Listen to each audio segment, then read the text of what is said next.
MMA as its sacred hallowed ground from Saitama Super Arena outside Tokyo to the Vegas Strip, but that list is not complete without the Shark Tank, the SAP Center in San Jose, and it was in this building. Check out the tail of the tape in this long-awaited pro debut for Jesse Delgado. Well, you just said it right there. Pro debut, 1-1. Both are young fighters, but this should be a very interesting contest for this pro debutee in Jesse Delgado. A night that ends in San Jose with the long-awaited Bellator debut of Yoel Romero begins, as always, with Michael C. Williams. Ladies and gentlemen, good evening and welcome to Bellator MMA's return to the SAP Center here in San Jose, California, as we get set now to kick off the prelims tonight here at Bellator 266 with 3 5-minute rounds at a contract weight of 130 pounds. And now, first introducing the blue corner at 5'7", weighing in 130 pounds even. As a professional, he's 1-1. He fights out of Fresno, California, Joshua, the real deal, Dillon. And across the cage, his adversary fighting out of the red corner at 5'6", weighing in 129.5 pounds. Tonight, he makes his professional MMA debut. He fights out of Gilroy, California, Jesse Delgado. In charge of the action, your referee, Mike Beltran. A lot of butterflies in there right now. For All right, both. gentlemen, first round. You ready to fight? You ready to fight? Handle, let's go. Talk about the wrestling pedigree. You see a close-up shot of those ears. You probably don't need that described. Well, a lot of people would say this is a throwback fight because in Joshua, you're talking about a guy that likes to stand up and fight. And right here, Jesse just taking the fight to the ground. He's the grappler, but he also is very good on his feet. So he's not a guy that is not accustomed to throwing his hands and being successful. Is that issue number one for an elite level wrestler who by definition has spent so much time on that? What is step number one in making the transition? You know, the step number one is you've got to say, I cannot think of just being the wrestler. I've got to be a full MMA fighter. I've got to embrace every bit of it. I've got to be able to do the stand-up. I've got to be able to defend against the submissions, and I have to be able to apply those submissions on top of the wrestling skill that I possess.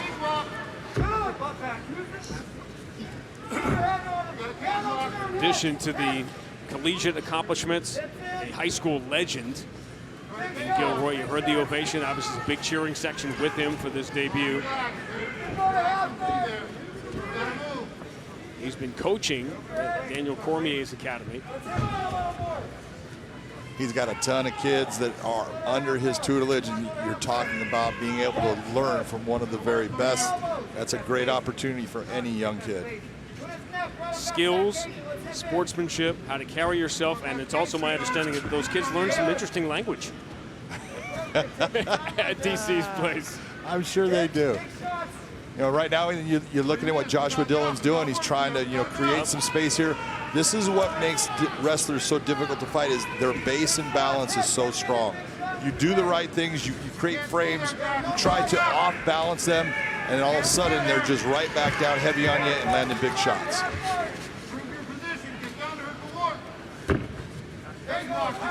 Nice step over, almost got out, wasn't able to get through that guard, still in full guard. Some action.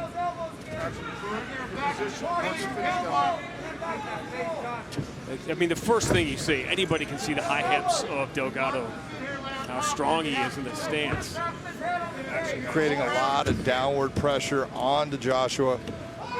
The shots to the body here, that's just to try to open up the guard, get him to move a little bit, just like you're seeing now. That's an open guard. He's trying to use those hips, get himself into a position where he can get out. And again, right here, Delgado needs to think. Good job of keeping his hips forward, his chin back. Well, he took a good shot. You saw he was grabbing the fence, which you can't do.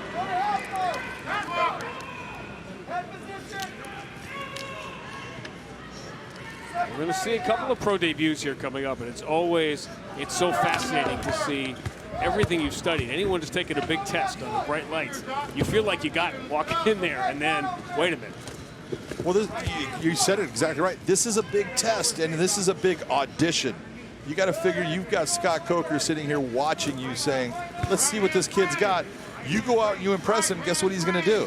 He's going to sign you to a contract. This is your audition. You want to go out there and put it all out. Don't leave anything, you know, in the tank. Do everything you can to show him what you can do in that cage. And for Joshua Dillon, it's just, I mean, think about this opportunity for him because there are so many eyes on Jesse Delgado that you wouldn't normally have facing the guy in his pro debut. Exactly, but and you look and a lot of people will say that, well, man, that's a tough fight for you. It's a pro debut. If you're going to get this guy, this is the time to get him, and this is the time for you to impress that president and Scott Coker. Aaron Pico. I mean, it happens. It does, absolutely. You know, and these are the things. This sport is, it's called a shoot for a reason. Anybody can win. That's one of the things in Bellator by getting to see so many of the elite guys who are going to become elite fighters. Watching them in fights you wouldn't have seen in a previous generation, where they're learning their craft in fight 3 and 4 and 5 of their career. Well, the one thing I'll give Bellator is they do a fantastic job of building young fighters. You know, let's just go right to the number one you could name is featherweight champion now, AJ McKee. His very first professional fight was in Bellator. He's now, what, 18, 19 and 0, all of them in Bellator, but they built him from the beginning.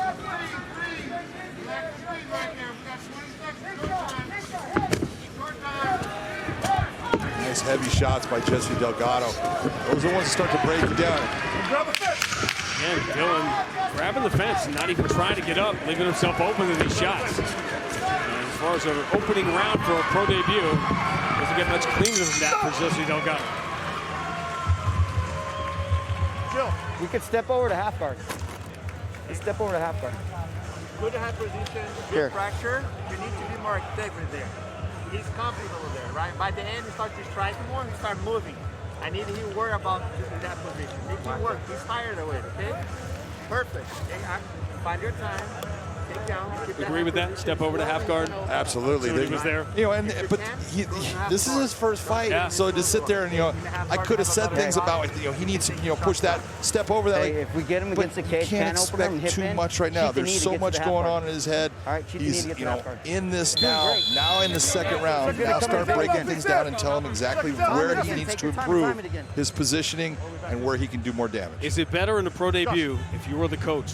You're coaching to sometimes maybe lay back a little during a round and not yell the things that are popping into your head. Especially when your fighter is actually doing well. Yes, right. Don't overload him. Move your direction. All right, gentlemen. You guys do that with Josh the first time he was on the desk? No, you overload him all the time. We're coming out a little more aggressive. Leg kick, anything to throw Jesse Delgado off balance. Jesse Delgado's shot got the takedown about 20 seconds into round 1. Dillon needs to, you know, that little ring that you see, he's backing himself up towards the cage way too much. He's a step forward. See, this is where it is. He's waiting for that to happen, and it's gonna happen if you're gonna sit there and wait for it. Long learned the difference between knowing what's going to happen and being able to stop it. This is true. Now we'll see if Jesse's able to take what his coaches gave him for information and now actually put it into practice here in the second round. It's so early in the round, plenty of time to do it. One of the things, look at what Jesse's doing, head positioning, look how heavy he is, driving his head into the forehead area, creating a problem just with where Joshua's head is able to be that weak. When your head's to the side, you become a weaker fighter. Jim Heffernan, the legendary wrestling coach in Illinois, recruited him, picked him up at the airport. His life changed as he embarked on that career. And Jim Heffernan just retired. And his replacement, Mike Poeta, just hired Ed Ruth to be his assistant. That's how small the world is at the University of Illinois. You know, and you talk about a guy that, you know, incredible wrestling credentials, unbelievable in being able to get other guys up to a certain level. Ed Ruth is going to be a fantastic assistant coach for him. Keep his head up against the cage. Work to finish, gentlemen. Let's go. Move your position. Yes,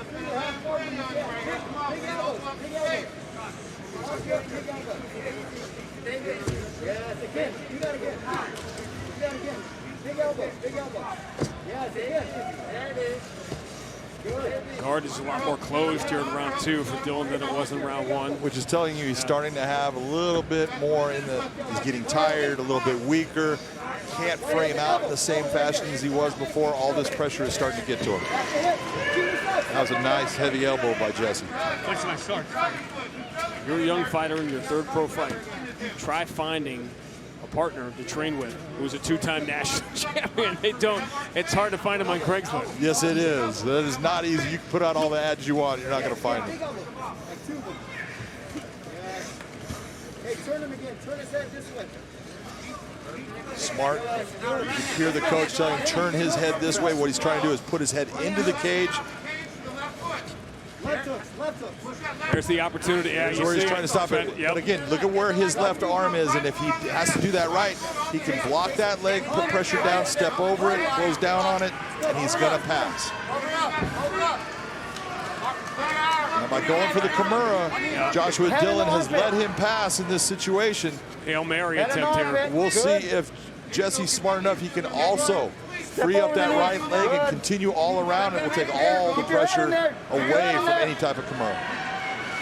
Step over a little bit. Stay heavy on He's that stepping side. over. That's what you hear his coach is talking about. Head in his arm, He steps over. Now he can just walk around the head. Big shots. Let's chase it.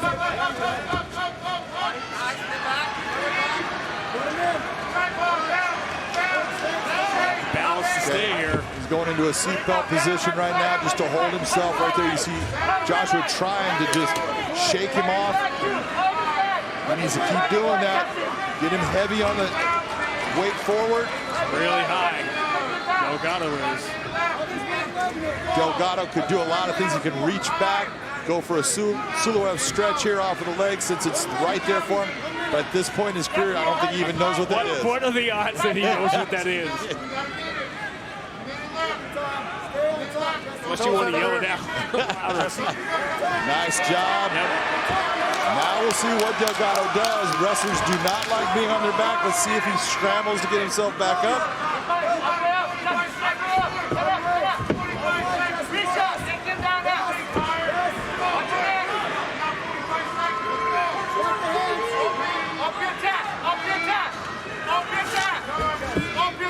And this is the problem when you are dealing with a guy who is an outstanding wrestler.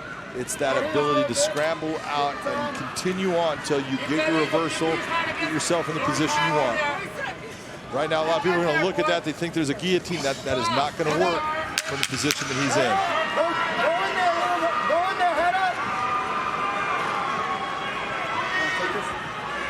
Explain why. Yep, keep hitting him, Jesse. Keep hitting He's him. got the wrong angle on the hold, and his legs are not in a position for him to create the power and leverage he needs to make that choke work.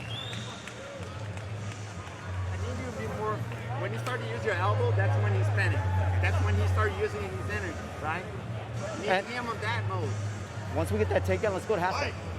Get him half guard. Yeah, just kind of find your way to half guard. So then we start the end route. Let's get to mount. Right? So we get down. Let's start passing the knee. Use the can openers really well, but start passing the knee to get to half guard. Okay, no. Good, man. Last round, he's going to come out a little bit wild. He's going to come out wild, so be ready. Same thing, Jesse. When, my favorite part of that minute of coaching, when we get the takedown, not if we get when we get the takedown, here's what happens next. Confidence is key. Yeah. That's more like, that's reality as opposed to confidence. All right, gentlemen. 7 years since he won his second national championship. You ready to fight? Hell, go. Said now or never at age 29. Let's go. You know the shot's coming. That's all he has. All he has is that shot. Come on, Jesse. Bring him over here. Dillon hit an early leg kick in round 2. Does it again in round 3. And there it is. There's the shot, and there's the... That's just timing. He was waiting for that extension by Joshua Dillon to extend forward that punch, changes levels right into the legs, brings him right down. I think Jesse would be best right now doing his work. Don't drive him towards the cage.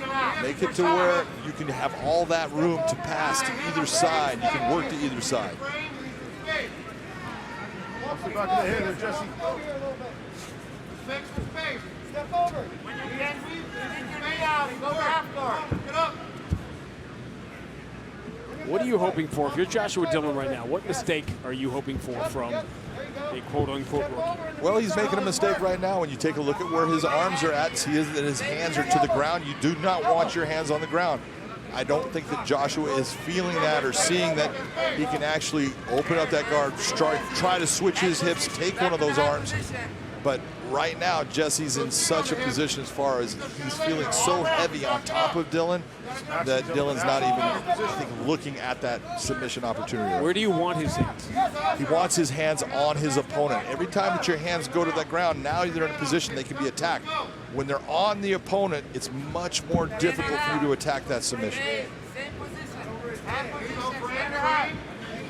See how his left arm was under the head, now his right arm under the head. It's got to be very careful. You start to get into someone who is really good at their submission game, they're going to start to attack you with that. Again, inching back to where most of this fight has been, which is up against the fence.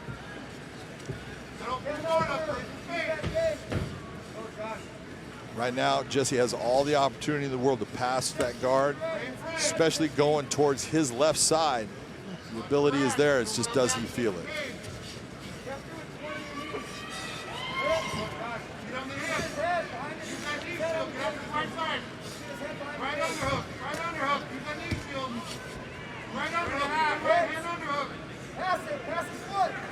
Nice job by Joshua, putting the feet on the hip, trying to create that space.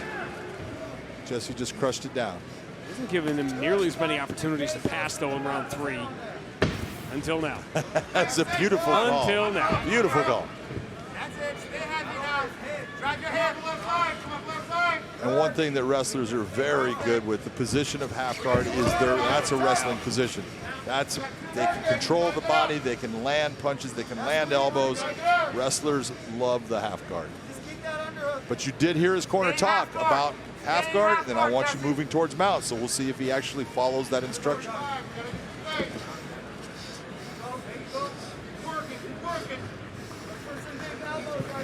Elbows. Elbows. Nice. Keep working right there. Stay there. Elbow. Back to head position.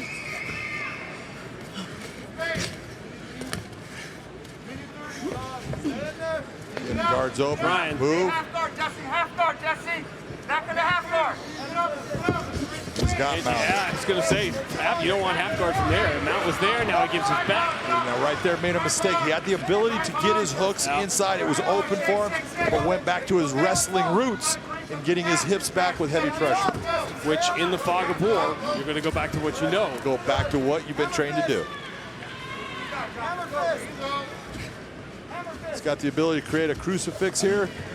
It's being a little bit difficult for him to get to as far as where the fence is. That's where he'd want to bring his opponent.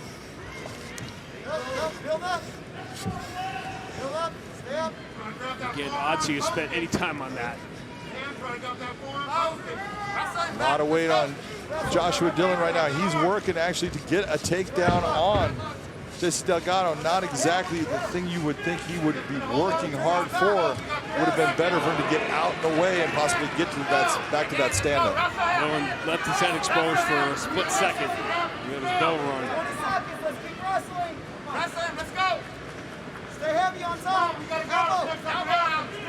Stay heavy on top is not advice that Jesse Delgado has needed. Well, again, and in this situation, what we talk about is high head wins the position, and you can see that Joshua wasn't able to get his head high. What happens when a two-time national champion makes his MMA debut? He goes to what he knows, and he dominates with it. That was a good, tough, pro debut fight. You got 3 good rounds in. You learned a lot from it. He's going to go back. He's going to see what he did well, where he could have done better. Every round started the same way in the first 20 to 40 seconds for Jesse Delgado. Just watch, see that level change right there. You saw the drop of the level, the drive in, nice and low, very difficult to stop someone that has that type of entry. Very, very quick, very strong in his positioning. Again, right through every time. And the numbers will be as lopsided as the 15 minutes were. Ladies and gentlemen, having gone the distance, we'll go to your 3 judges at cage side. Your first, Michael Bell, scores it 30-27. Ron McCarthy, 30-27. And George Allen, 30-27. All have it for the winner by unanimous decision, Jesse Delgado. High school legend in Gilroy, 2-time national champion, 3-time All-American, and now an undefeated professional MMA fighter. Let's check out the tail of the tape. We don't see a lot of 125ers in Bellator. Very simply put, again, another pro debut against John Adams, who is 0-1-1, but I have watched John Adams fight numerous times. I've seen both of those fights. He is a scrapper, a gamer, a guy that never quits. This should be fun.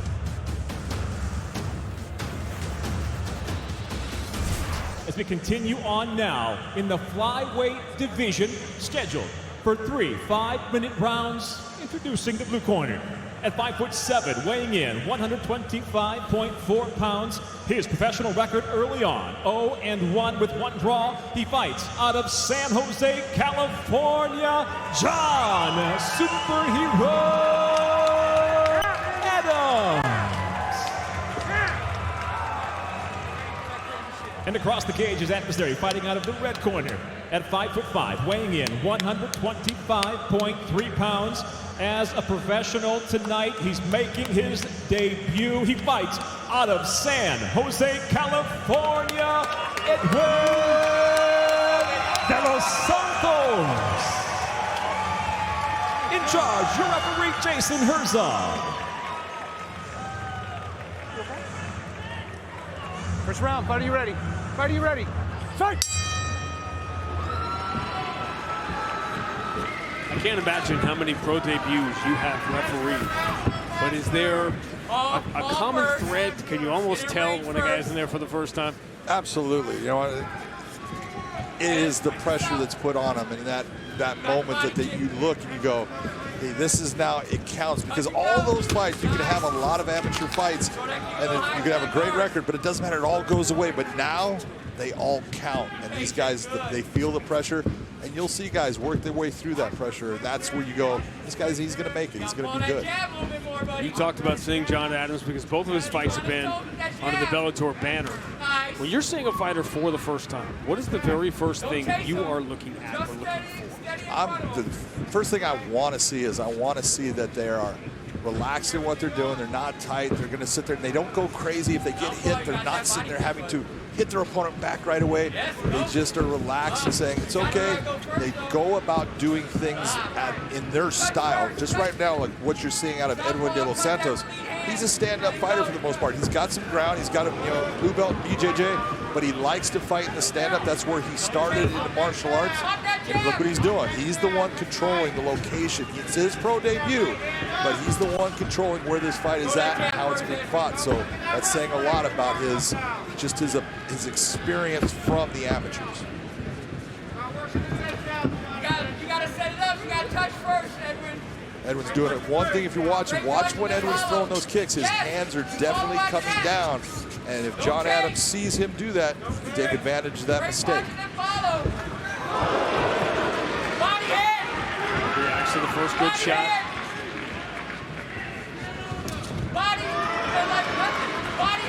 John Adams needs to start countering. You cannot sit there and be the punching bag. You have got to say, if he's going to try to hit me, when he comes at me, I'm going to make him pay for it. See the bottom of the left leg of John Adams already turning red. Clean right hand by Edwin. Yeah, he's not moving as well. Giving him a lot to think about here. That one got through. Oh, as the right hand got through. John Adams did land a nice right hand, did not affect Edwin at all. Exactly what you just talked about. Like, all right, he got one. I'm fine.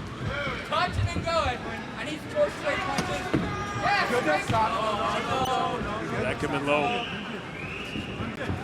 You good? All right. Watch your low kicks. Hey, Edwin, let's touch first and then follow. I'm working the takedown, Jonathan. Edwin switches stance back and forth, left and right, southpaw to orthodox. just almost at will. So that sometimes will really cause a guy a lot of problems because they can't figure out that angle to attack their opponent with. Santos, 27 years old. This discussion with a couple of people this week, which is, how do you know it's time? When is it time to have that first professional fight? Because you see it at 23, you see it at 29, you see it after 2 amateur fights, you see it after 12 amateur fights. And obviously every case is different, but what is the common thread that says, all right, get out of the nest, let's go? You know, oh, that was a nice body shot. Yeah, he's landed these from the beginning. John Adams in big trouble, and it's over. That was as veteran a performance as you're going to see from a fighter in his pro debut. I honestly believe he got hit one time in that fight. He was in control from the very beginning and just very systematic in the way he landed his shots. Nice debut. Take a look at this kick. Watch where it lands, right under the arm and the elbow. That liver kick, that drops John Adams down. That hurts him. He is in trouble at this point. Watch the, right there, that shot, you can tell it hurts him. You can see he can't breathe at that moment. Now it's a matter of, does he survive? He doesn't do enough to stop what's going on. Jason Herzog sees enough and ends the fight. Ladies and gentlemen, inside the Bellator cage, referee Jason Herzog steps in, waves off the contest due to strikes official time. 3 minutes, 29 seconds into round number 1. The winner by TKO, Edwin de los Santos. You can smile, young man. You can smile now if you want. You earned it. As soon as we check out the tail of the tape. Tail of the tape, real simple. Look at that. You were just talking about it. Helen has been gone for a while at 34 years of age, coming back into his second realm of MMA. We're going to see how he does against the 27-year-old Shane Keefe. It was worth the wait to get to Michael C. Williams. Always is. Tonight here at the Bellator 266 prelims will go to the welterweight division, scheduled for 3 5-minute rounds. Introducing the blue corner. At 6'1", weighing in 169.1 pounds, his professional record 1-0. He fights out of San Jose, California, Shane Keefe. And across the cage, his adversary fighting out of the red corner at 6'2", weighing in 171 pounds even. As a professional, early on, he's 0-2. He fights out of San Francisco, California, Rhalan Gracie. And your referee in charge, Blake Bryce.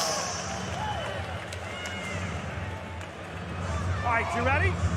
Ready, sir? Fight! Now, in fairness, those 2 losses, 2006, 2007. Gracie was 20 years old. I don't think any of us would want to be judged in our mid-30s by things we did when we were 20, but I'm not even going there. that's the way it goes. Now, what's interesting about Shane Keefe's win was a 68-second head kick TKO win, but the fight he won was against the state no-gi jiu-jitsu champion. Shane Keefe knows exactly what he's getting into. He understands what the skill set of Helen Gracie is. He believes that his stand-up can keep this fight on the feet with movement, a good stiff jab, sometimes heavy shots to the body, and make it to where Helen starts to take really bad shots at the takedown, starts to overextend, and he can catch him and knock him out. 30 years ago saying, well, I'm just going to keep Gracie on his feet. How many hundreds of guys have said that? Quite a few.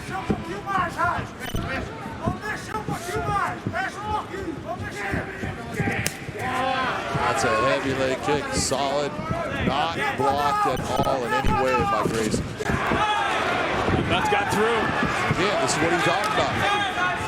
Nice straight jab, heavy right hand, hit him with a hook. We'll see if he starts getting into the combinations. Yep. Oh, he's in trouble. He's in big trouble. That is not the way he wanted it on the ground. He's turned his back here. Not good at all. Blake Bryce taking a look at this. Very nice job by Shane Keefe. He was remained calm. Even had his glove being held on too. He knows that he can hurt his opponent. Now he's just looking for that opportunity to make it happen again. He's desperate to get him off his feet.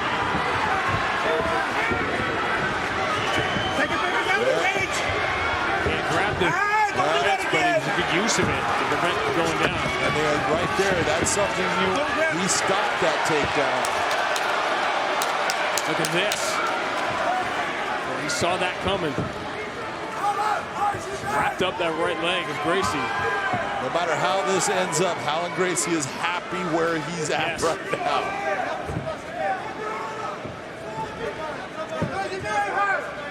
What you're looking at, basically Shane Keefe's got a cradle position right now. Almost a defensive. Well, yeah, he's using it in a defensive fashion, but that cradle is going to end up being pushed to the side. You got to be very careful how long you're going to hold on to it. Now into the guard. You see the time remaining in the round.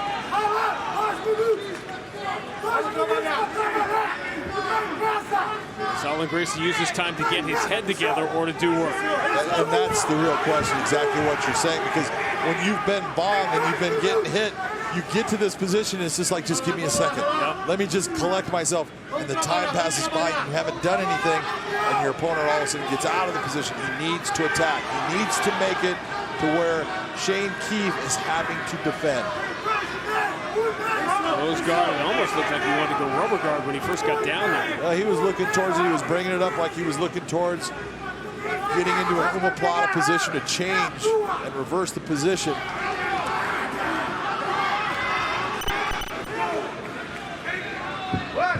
Shane's making a mistake. Look at where that left arm is at. It's on the ground underneath the back of Gracie. He needs to be very careful where he's putting his hands. Where do you want it? Again, I want those up on the bicep, on the shoulder area. Do not allow your hands to rest on the floor. They're doing nothing for you there. Now going to mission control.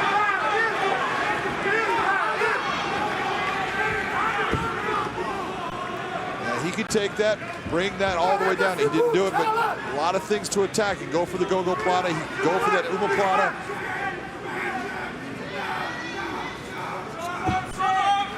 Right here, he's in a perfect opportunity to swing into an omoplata, switch the position, or go for the submission. Shane Keefe trying to stay safe. A tale of 2 rounds here in the first 5 minutes. Shane Keefe dominating on the feet. Will Gracie do enough here in the final 2 minutes on the ground to get it back? Probably not. No, he's not going to get it back. He was in trouble. The fight actually ending, where right now Keefe has not had that kind of situation. Nothing more than a high guard that you saw there.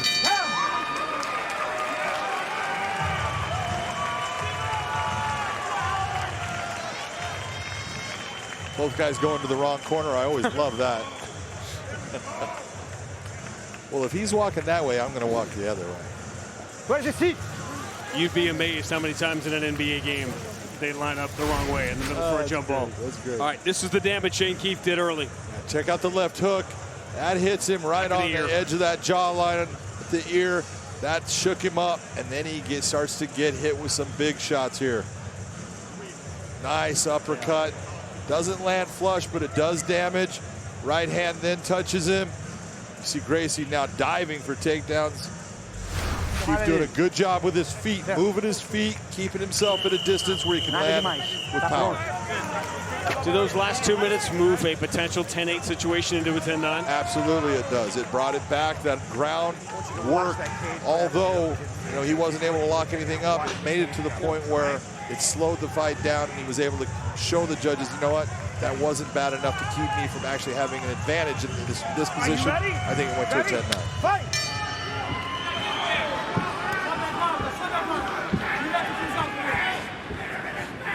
Biggest problem for Howland Gracie right now is as simple.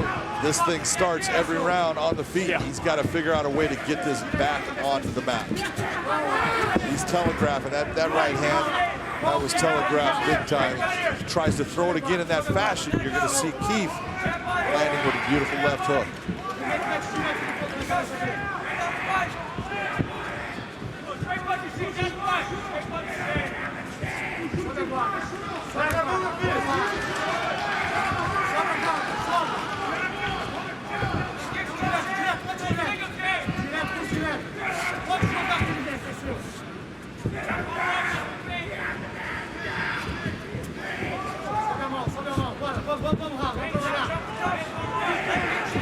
Keefe not nearly as aggressive coming out here in round 2. Yeah, Keefe is looking to counter. He's looking for, you saw what Gracie threw out the first time. He wants him to throw that again so he can counter it, but you can wait too long. Just get after doing what you were successful with in the beginning of this fight. Can't counter a shot that's not coming. Exactly. Obviously there is a lack of velocity in the stand-up of Conor Gracie on these shots. You can really see them coming. Again, that's the opposite difference between being 34 and being 20.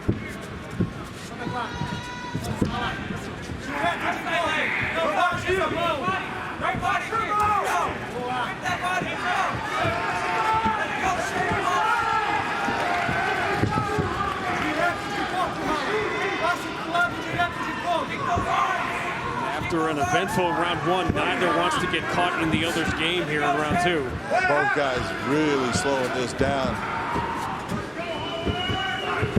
Rhalan looking for an opportunity to possibly get into a clinch position, and you see that Keefe is just waiting. He's waiting too long to try to throw a counter strike that he believes he can land a little bit. Keefe background is wrestling. He was wrestling from the time he was 9 years old. Wrestled in junior college. His son broke like cradle in the first round when the fight went to the ground. Keefe should continue to throw that kick. Every time he's thrown that kick, he has landed it solid. People say, oh, leg kick, no big deal. Well, first of all, it hurts, and it changes up the guy getting hit. I've seen him get less patient. Not only less patient, it makes it to where you don't have the strength in that leg to accomplish the things that you need to do to be successful in the fight. It takes away your balance, it takes away your strength. The one I always remember, the one that sticks out to me, was Lima getting the title back from Koreshkov. He kept hitting him with those leg kicks, and Koreshkov just got impatient. He couldn't do what he wanted to, and he opened himself up. He get knocked out. When you have someone that's landing a good leg kick, in the back of your mind, you're telling yourself, I can't let that happen. I can't let that happen again. And the more it happens, the more you start to get concerned and you start taking chances. That's when your opponent can take that opportunity to put you away in the fight.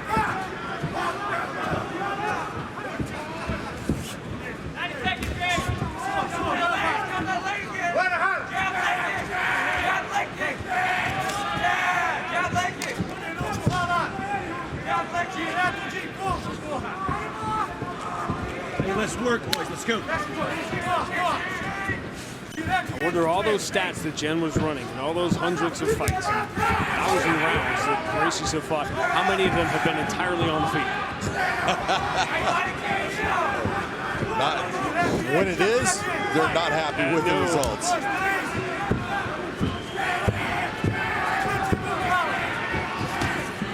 This is the kind of round, though, if you're Shane Keefe, you're winning this round barely, but it could change with one shot. And so why are you going to sit there and play that edge game? Just continue to go to his body, pick him apart, multiple shots. He's trying right now to land 1, 2, he's throwing one low leg kick, not enough volume, and definitely not enough combination.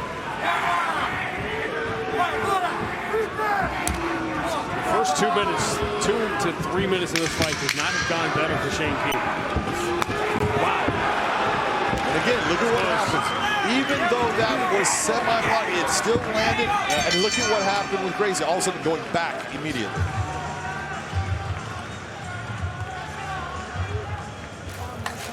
And beautiful body kick in there.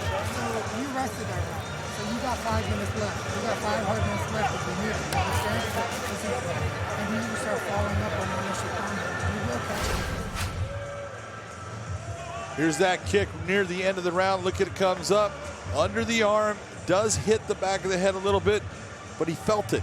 Not that it hurt him, but he felt it, and that's what made him move away, and that's what Shane Keefe needs to do and go after in this third round. In my opinion, Shane Keefe basically took off that second round. It's not that he didn't lose it, he won the round, but he should have a lot of energy, and he should be going after Rhalan Gracie in this round. Shane Keefe has a fan living his best life. That I can tell you. Well, he won't be talking very loud by the end of this. No. Now, Shane Keefe starts out a little stronger. Step the leg kick.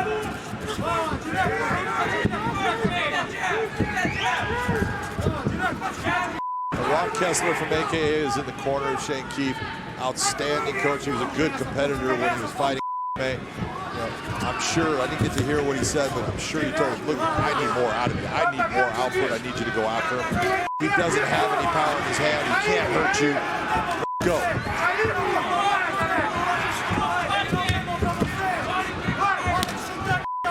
See, right there, you're watching Rhalan Gracie. He throws the kick, but he's off balance. His offense is tentative, and it's slow in developing, but you're right. There's no confidence that comes with it. Exactly.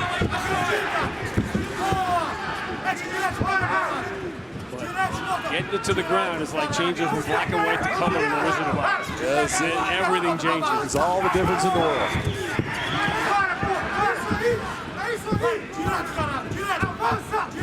I like the fact that Rhalan Gracie's going after, trying to use the jab.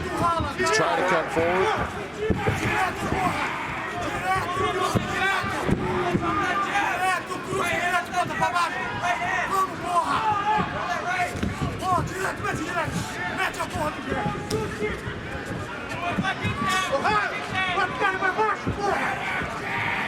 Wanted more output, you got a little more output from Shane Keefe.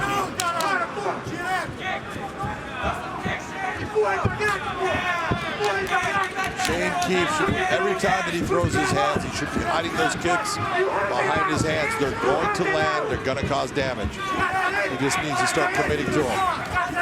Every time he throws his hands, look at the reaction of Rhalan Gracie. He gets him to actually bring his hands either up towards his body. Now he's letting Rhalan Gracie start to have a little bit of momentum in this fight, and they can change fast. Rear left pushed him back.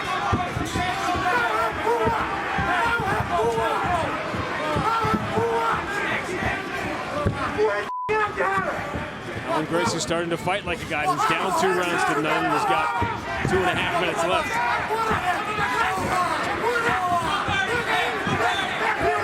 Well, the one thing that Rhalan Gracie has really found, he's found that jab, and he sees that it's working for him. Nice right hand by Keefe.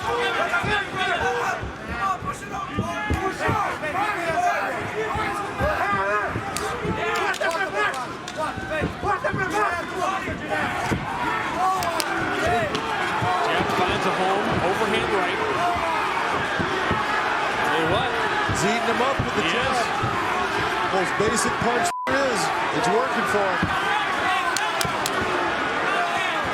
Rhalan Gracie is winning this round on the feet. No doubt about it. And it's output. Look at the output. Keefe's got a cut over his left eye.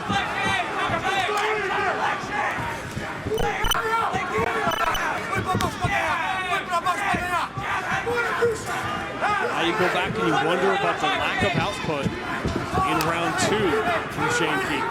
Well, for Shane or Rhalan Gracie, because if he ends up losing this fight, it's gonna be round 2. It's gonna be round 2, and it's all on you. You have the ability to go. Everything you're seeing him do right here, stepping on the gas, going after him, making him deal with an offensive output. Where was this the first 10, 12 minutes? Exactly.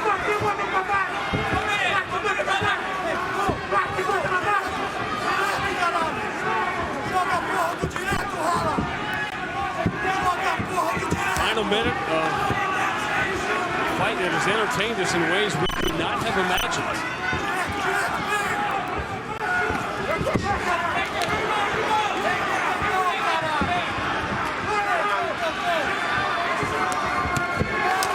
Another strong shot. Again, as you said, all set up by the jab. Everything's been set up by the jab. Jabs working to perfection for him. Smile on the face of Shane Keefe as Gracie misses badly. Go home overhand right.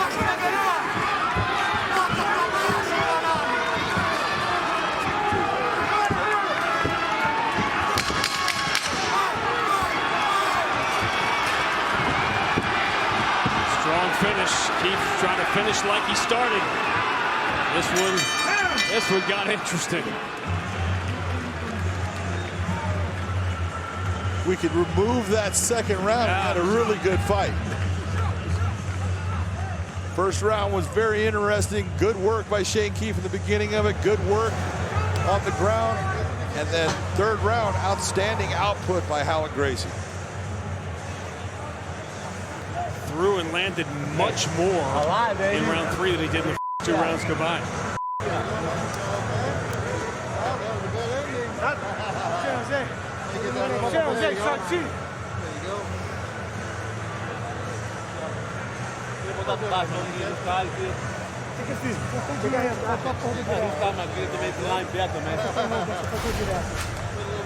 Some of the action here. Here's that jab, and then the right hand coming in. Back to the jab. Right hand again. That was a nice right hand by Keefe. Didn't really hurt him that bad, but landed cleanly. And then Gracie again going after the left and then right, overhand right. The jab was the big difference in this round. Gracie was able to utilize that jab and make it to where Keefe had problems with it and set everything up for him. Ladies and gentlemen, having gone the distance, we'll go to your 3 judges at cage side. All 3, Sean Dallas Hall, Wade Vera, and Jason Herzog. Seed exactly the same, 29-28. I'll have it for the winner by unanimous decision, Shane Keefe.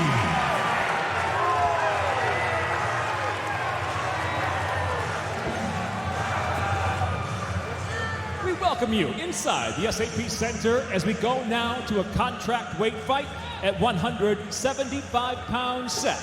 For 3 5-minute rounds, introducing the blue corner at 6'4", weighing in 175 pounds even. His professional record 2-2. He fights out of Fresno, California, Albert Big Hand Gonzales.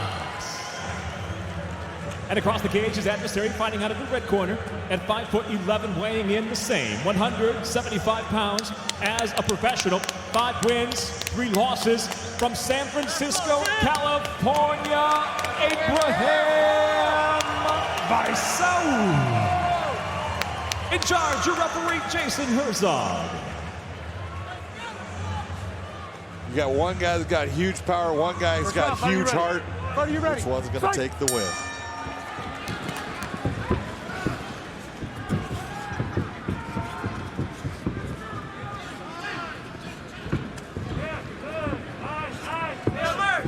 Long-rangy kick by Al. That's kickboxing has been his background. That was his entry. Good first shot by Vaesau. That right hand landed clean. You can see it stunned Albert Gonzales already. He felt it.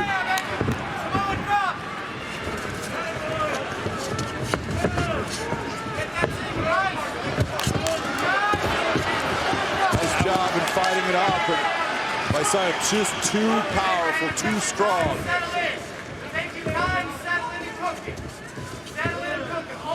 See if Albert Gonzales can work his way back to his feet here.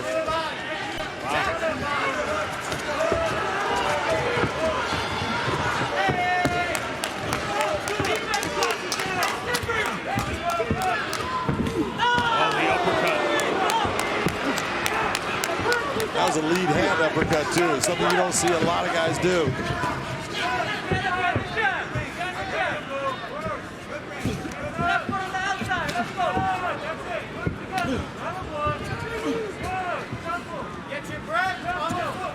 Vaesau 6'3". Vaesau at 5'11", if you were wondering.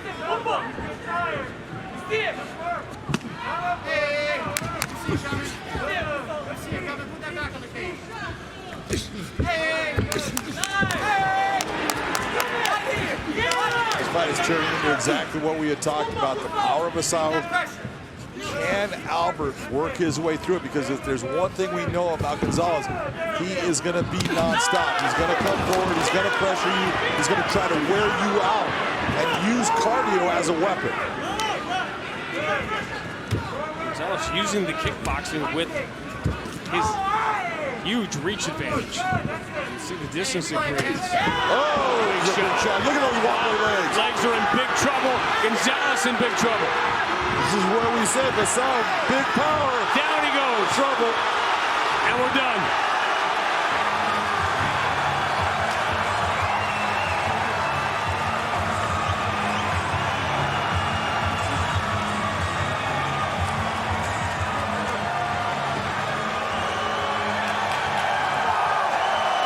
You know, Jason Herzog knows that Albert Gonzales would have just gone on and on and on. Yeah, no, Jason Herzog did exactly the right thing at the right time. Take a look at the replay here. You'll see the big shots that Vaesau hits him with. Abraham lands that clean left right to the temple. You see the legs. Watch the legs of Gonzales. They are all over the place. Brings the knee up into the body.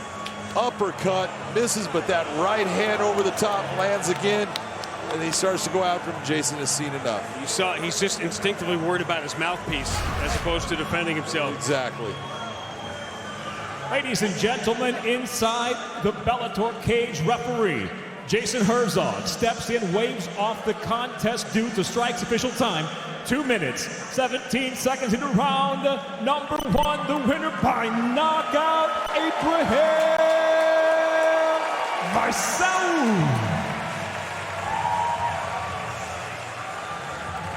Let's check out the tail of the tape. And a pair of pro debuts. Look at it, all says it right there. They're both young.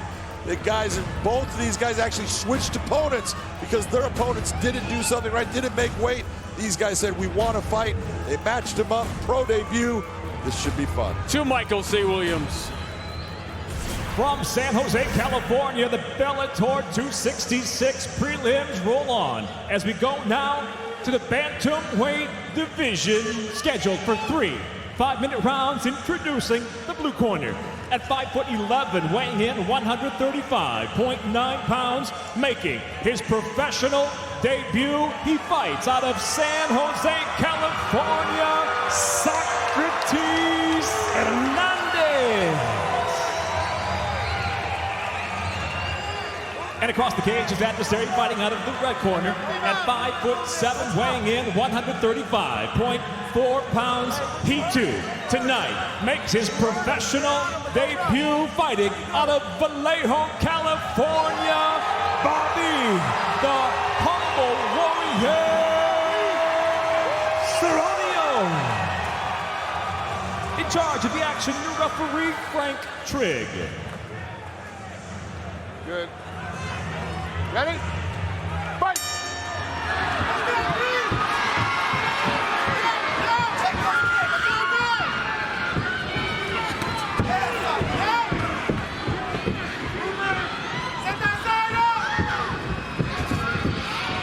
Kembo created it in Hawaii in the 40s. In the World War II era, when it was thought to be very important to be able to defend yourself. Oh. Shot buckles the knees of Socrates Hernandez. He's in trouble right away.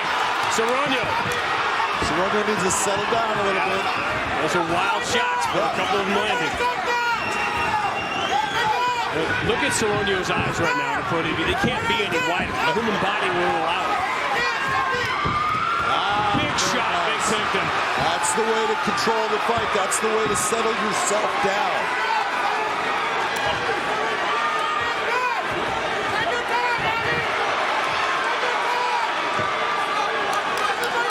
Nice ground and pound attack by Seronio. He's putting himself in a place where he can hurt his opponent and not be hurt. This is called being very smart. He's got a real opportunity here to get in. Socrates Hernandez just lost his mouthpiece. Looked like. Oh, still there. He's trying to get it back in. It's a good thing because he is taking big shots here. Socrates has the problem he's got is his right arm was being controlled.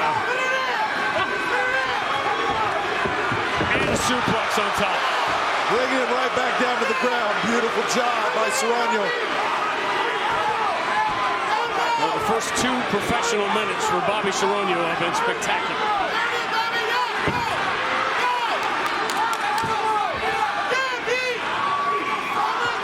I'm not sure how many more we're going to get to see. Seronio just catching his breath a little bit. He's had a lot of output. How many pro debuts do you have chanting your name? Not bad. Both guys have a lot of fans here right now. That was a good left hand. Big, heavy shots. I love the posture that I'm seeing right now out of Bobby.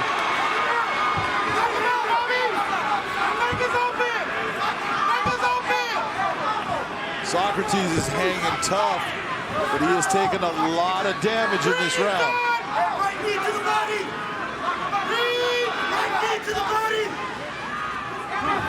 Asking you shall receive. Actually, asking Socrates Hernandez will receive it. There you go. It's more like your wishes might command.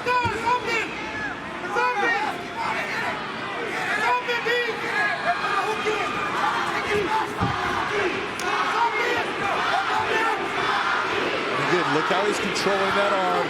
That's caused Socrates a lot of problems in this fight so far. He hasn't been able to defend on that side. Bobby needs to settle his hips back down. Look towards getting his hooks in. Subtle jump, but I love the fact that he knew he didn't have that and he backed off it. Exactly. And now he's in a position he knows that he has no control of the lower body of Socrates Hernandez, so he needs to be very aware of when he can slip that hook in.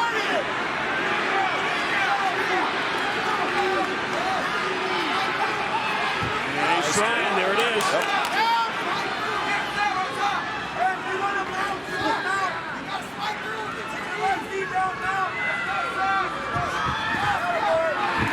Slides right into mouth.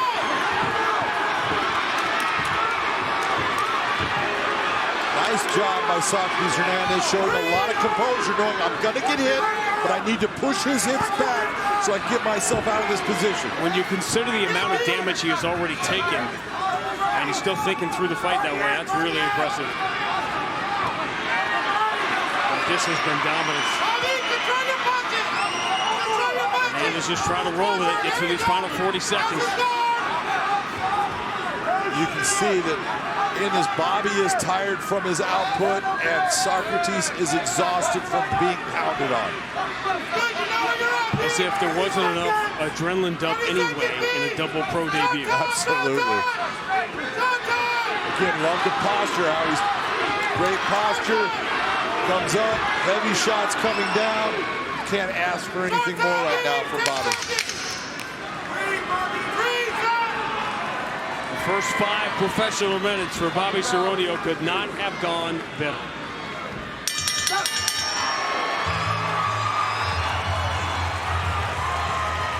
And full marks for Socrates Hernandez for being able to walk back to the corner. And walk back with some oomph too. Yeah. Yep.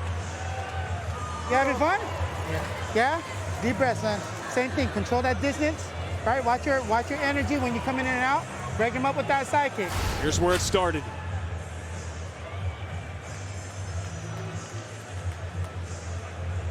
That right hand, then the left hook over the top. You can see it stunned him big. Here was that suplex coming down, brings him right over. Beautiful job of placing him back where he was dominant onto the ground, and then the ground pound. Look at the posture. This is what we talk about. This is not little shots. When we talk about hitting someone with a shot on the ground, big knee shot, big punches, everything he's throwing has power, impact, and is doing damage.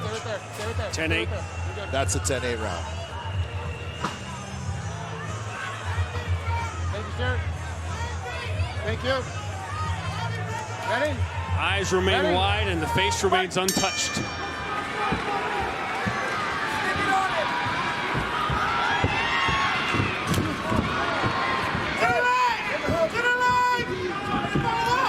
So MVP look here at the start of round 2. When you get a guy that's fighting from that karate-style stance, using that very bladed, and they're going to throw side kicks, you want to think about slipping that leg to the side and then coming forward to attack your opponent in the counter. Two guys taking their very first step into 135 in Bellator, which got, believe it or not, even deeper this week. Georgi, the former champion, added to the raw. I mean, it's getting absurd now at Bantamweight. Oh my God. Screaming for a Grand Prix. Loving it. And there is the second trip to Suplex City. Riding his hips right up in the mount. Socrates, again, he's taking a lot of damage. You can see it starting to wear on him. He doesn't know how to stop it. When you're in there and you're doing everything you can and nothing's working for you, it becomes very frustrating. Emotionally, it becomes draining.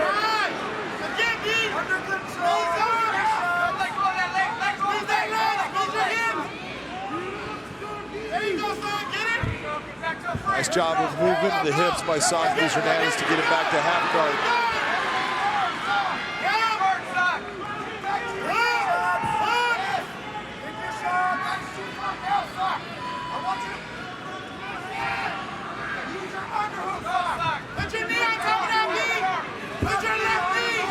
So when you're seeing, his coach is saying the exact right thing. You're seeing Socrates grab that wrist, push it up the side. What you want to see from Bobby is slide your knee up on top, trap that arm. Now that'll free your hand and you can actually come with a punch or an elbow.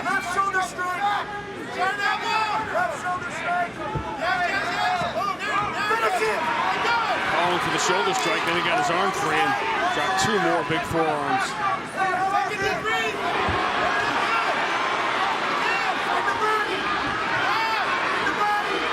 Output, the volume, the variety of the offense. And there's such a difference. A lot of people are going to look and they're going to say, well, Socrates, he's punching back. He has no power on those punches. He doesn't have the ability to create power from his position while the shots he's absorbing have a lot. Gravity is working with Bobby Seronio. He's trying to defend the tsunami with an umbrella right now. Couldn't have said it better. That's kind of why I'm here, right? Exactly.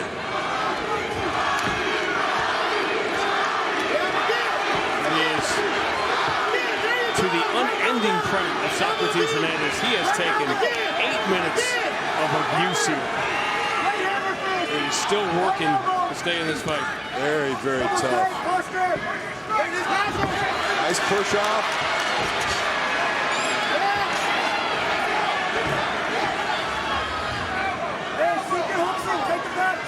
Break him down first. You have to break him down. Break the table down. There you go. More pressure. Breathe, son. Every time Socrates has something that works for him, he gets himself to a better position. It ends up being taken away. Again, take a look at his right arm. It is now under the control of Bobby Seronio. Pressure. There you go, B. Breathe. Yes. Again. Again. Put that right on. Breathe. Go on. Keep going, B. Keep going. Keep going. Down. Down. Put a hook in. There we go. 2-1. Go. Line him up. Line him up. Line him up. Knee to the head. Knee to the head. Knee to the head. When you start winding up, you wonder how much energy he's got left. At least Seronio is smart compared to his corner, because one of his cornermen was telling him knee to the head while his opponent was in a grounded position. So we're going for number 3 here.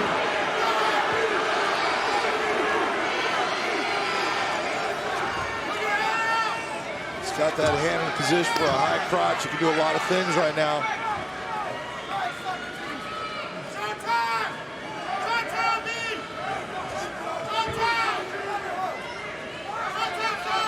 There are times you see pro debut against pro debut and you roll your eyes a little bit and you say, well, what are we going to get out of this? This has been a remarkable 10 minutes to watch. It's been an outstanding effort by both guys.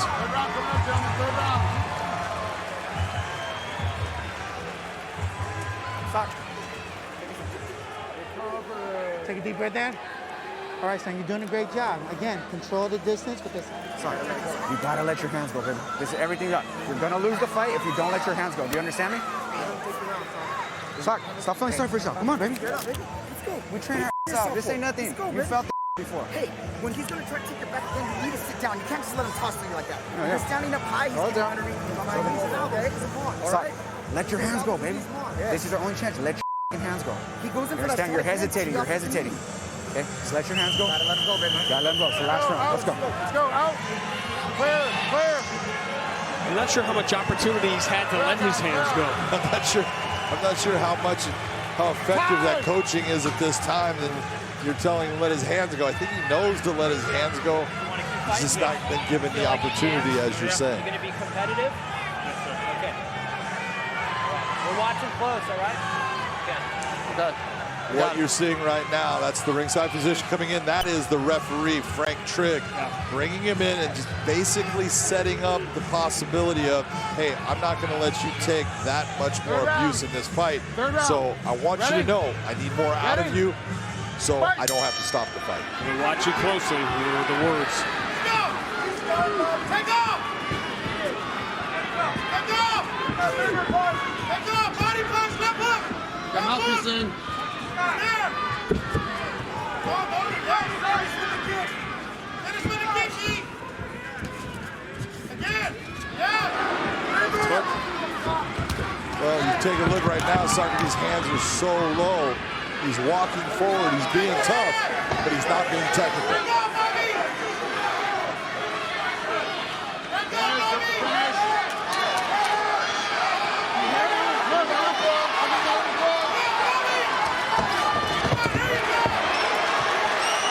Socrates Hernandez fans here had that brief glimmer of hope as those elbows are raining down, looking for something to cheer about.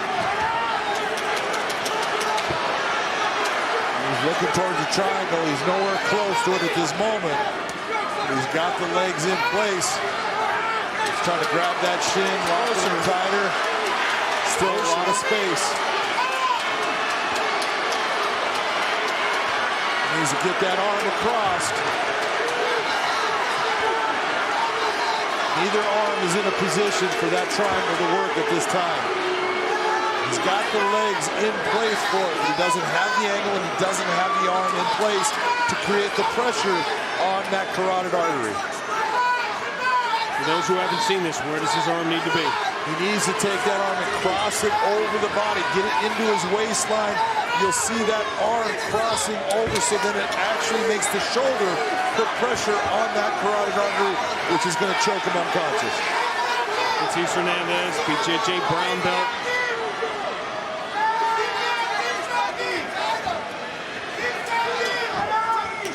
Pull a very big rabbit out of the hat now.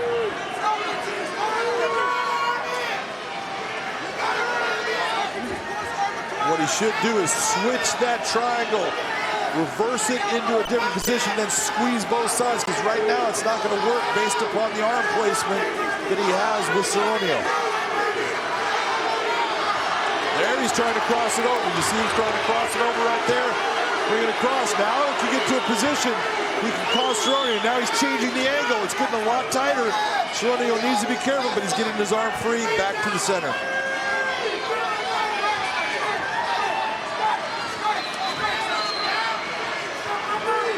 You also see, take a look at where his foot's at on that calf. Now it's not near as tight. There's space inside. Those 3 or 4 inches make all the difference. All the difference in the world. But he could go into switching towards, trying to work towards an armbar here.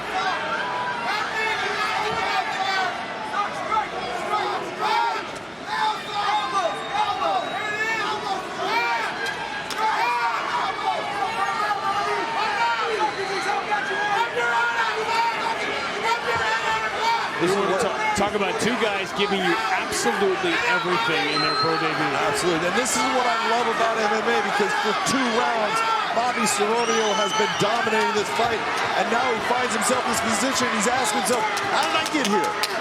But the fight could end, and he could end up losing this if Socrates can pull this off. You can't score 4 touchdowns in the final minute. You're not going to score 20 runs in the bottom of the ninth. But ask our buddy Chael, it can happen when you dominate a fight. And all it takes is that one moment. There's some big shots. Again, he doesn't have the arms where he needs to have them. So, yes, he's got the triangle position, but there is no triangle there right now. See Socrates Hernandez trying to readjust that leg to get it back behind the knee. See both hands inside.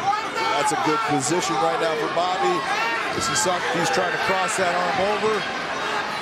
Bobby's going,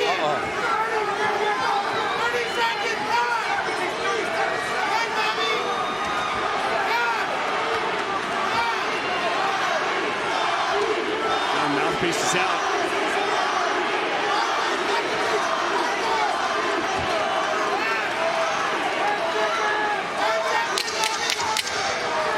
Seronio kept his hands in the middle, as John told you. Kept himself safe. You never forget your first.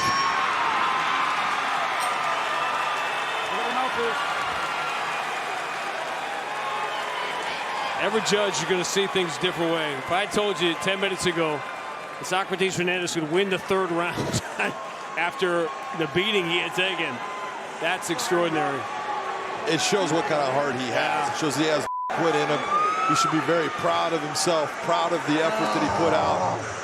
He fought a very tough guy, a very technical guy. It wasn't his night to win the fight, in my opinion. But, man, he proved something about who he is. That was 210.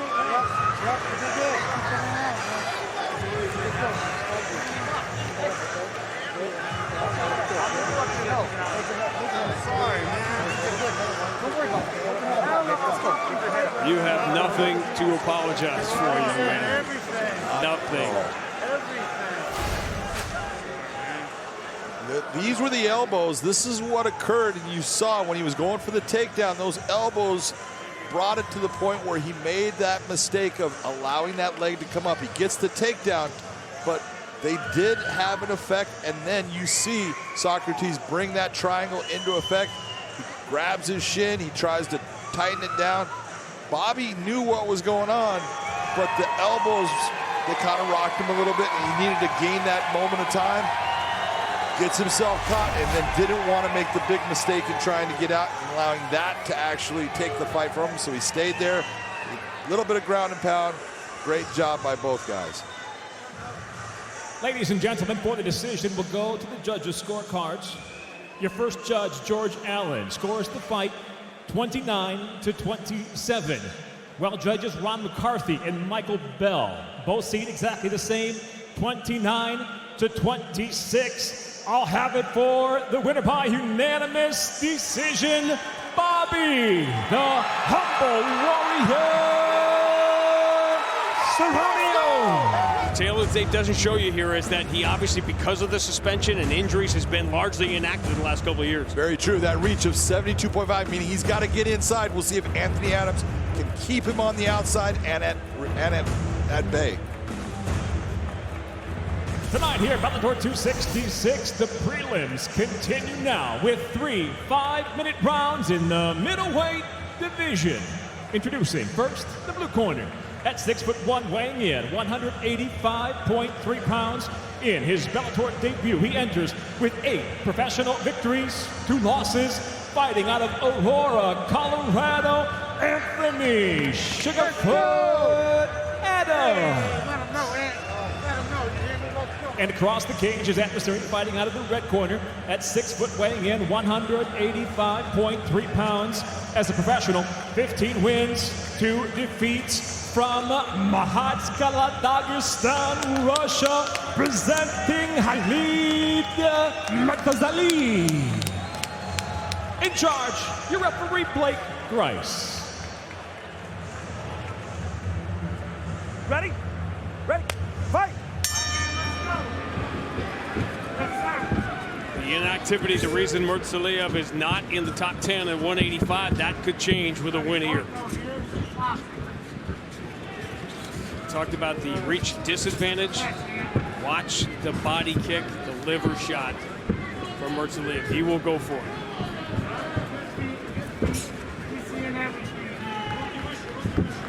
It's funny because Anthony Adams goes by the name Sugarfoot. The original Sugarfoot is a guy named Peter Cunningham from Alberta, Canada, one of the greatest kickboxing fighters of all time. Right now, he's not being quite Sugarfoot. He's being pretty steady in where he's at because he wants to be able to move quickly if there is a takedown attempt by Khalid. Talked about elevation for Anthony Adams, his training partner, Grant Neal, coming up. And highly anticipated fight next. Alex Polizzi in this month of light heavyweights here in Bellator.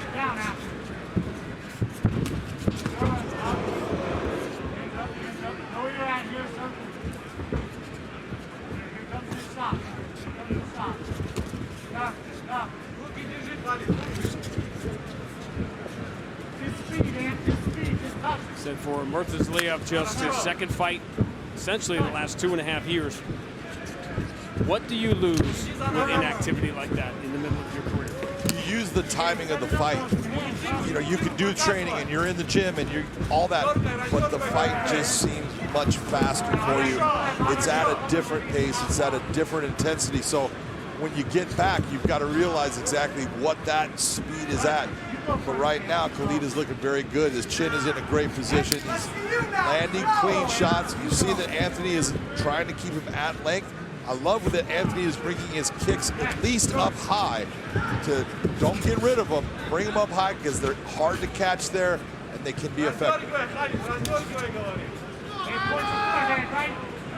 point, George. You see everything. Yeah, he's bailing this finish low and he bails out. One of the things you're seeing from Anthony Adams, watch how you see how he's turning his body. He goes from a bladed position, and then all of a sudden his left shoulder's dropping back and his right shoulder's coming forward. At one of those times, look for Khalid to take advantage of that, either stepping in with a big heavy shot or coming in for that double leg. You just used the term people may not know, bladed position. Look, anytime you're talking about a stance, right now you're looking at Anthony Adams. He's in the orthodox stance, meaning that his left foot is forward. He's a right-handed fighter, and he's blading his body, giving you less of his body to attack. He doesn't want to stand square, but in MMA, we stand much squarer than a boxer based upon takedown attempts. If you're square, it's easier to defend it. When you're bladed, it's very difficult to defend that takedown. So spinning back into the Andrei Koreshkov look. Andrei Koreshkov will be fighting in Moscow.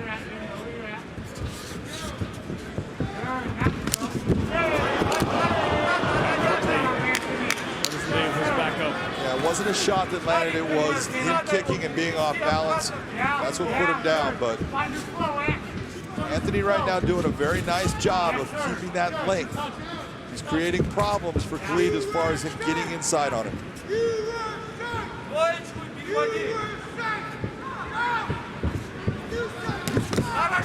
Good combination. You can see the power of those strikes. You can see that there's some snap on. Very little wasted motion.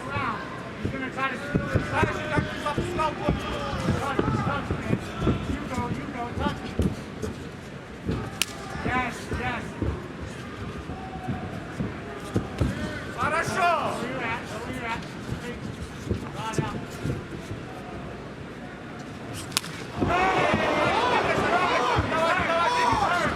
Time it the same way. Anthony Adams almost caught him. Yeah, knocked him off balance. He hurt him. He did. But now he overextended, trying to come in and take advantage of that. Now he's in a position where he's fighting to keep himself from being on the deck. The tell that he hurt him was Murtazaliev going for that takedown, which he almost never does.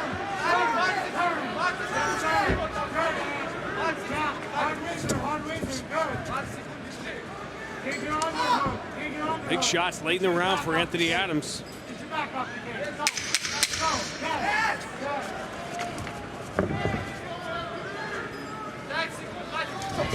Nice elbow inside by Anthony. Strong finish, turn round one.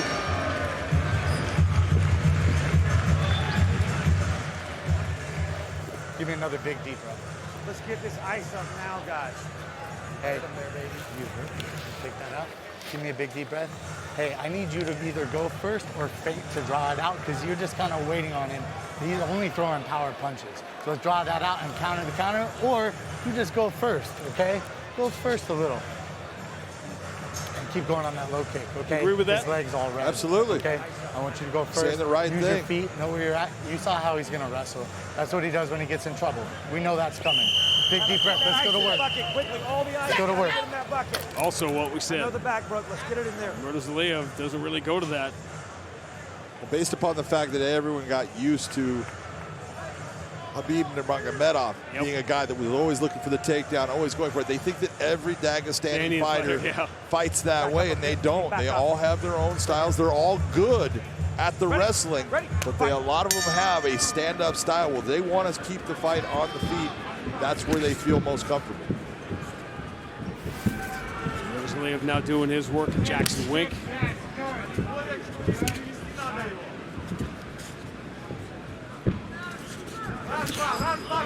Nice front kick.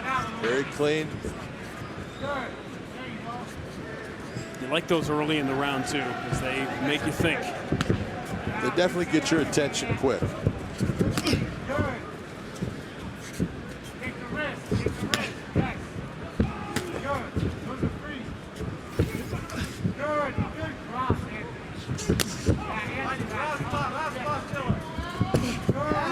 I'm always fascinated. Anthony Adams isn't necessarily one of these guys. I've seen a couple of Malik Polizzi coming up next is who say when you ask about their opponent, I don't watch film. And I don't. Maybe it's my background being different. I'm always baffled by that. I get if you don't want to talk about your opponent, but this idea that I don't watch film, to me, it just seems like the natural evolution of this is you need to be watching a little film. Oh, no doubt in my mind you should be watching film of your opponent because there's things for you to learn in that study. It's no different than football, baseball, basketball, all of them. You know, a pitcher's going to do certain things every time the same way. Well, same with a fighter when he's in there. He's going to throw the punch a certain way. He's going to follow it up with the same type of combination. And a lot of guys will say, I have my coach watch that. Okay, I'm not saying that's bad. That's your system, but it does not hurt for you to watch it. I wonder if the percentage of guys that say that will go down 5 years from now, 10 years from now. I don't know. You know, it's one of those, you do hear it quite often, and it's like, why? Yeah. Then if it's really true, why say it? On top of it. Murtazaliev remaining patient. His corner was exactly right. He's not a high volume. It's power shots. Man, when he touches you, you know it. Anthony Adams is doing a good job of controlling that space. He's the one that's dictating exactly when these engagements really occur because he's the guy that's throwing more often, and he's also giving some really good feints. He's got a good feint with his kick setup. He's also bringing up that uppercut like he's going to throw at a time, and that is keeping Murtazaliev in a position where he's just not comfortable in executing fully with what he can do. Nice shot to the body by Khalid.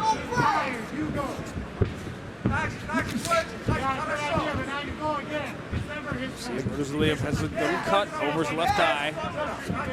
And again, I love the fact that Anthony Adams is continuing to throw those kicks up high. Left jab took Adams off balance.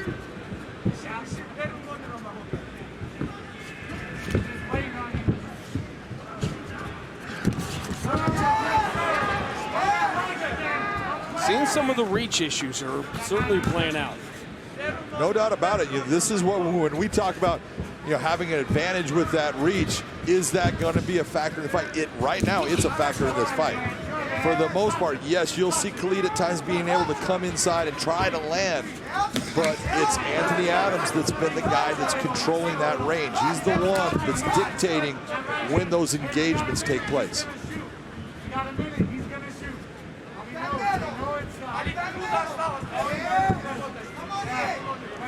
Adams' corner saying that Murtazaliev is going to shoot. I'm not so sure.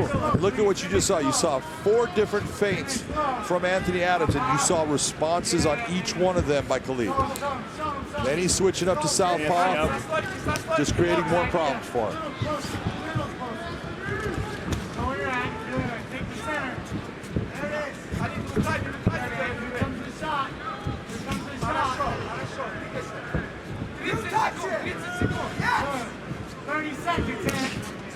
Anthony Adams has kept them off balance.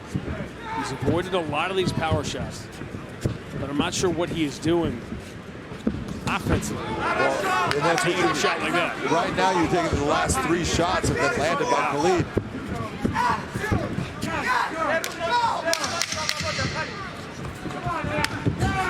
Good leg kick. Yeah, nice kick coming up.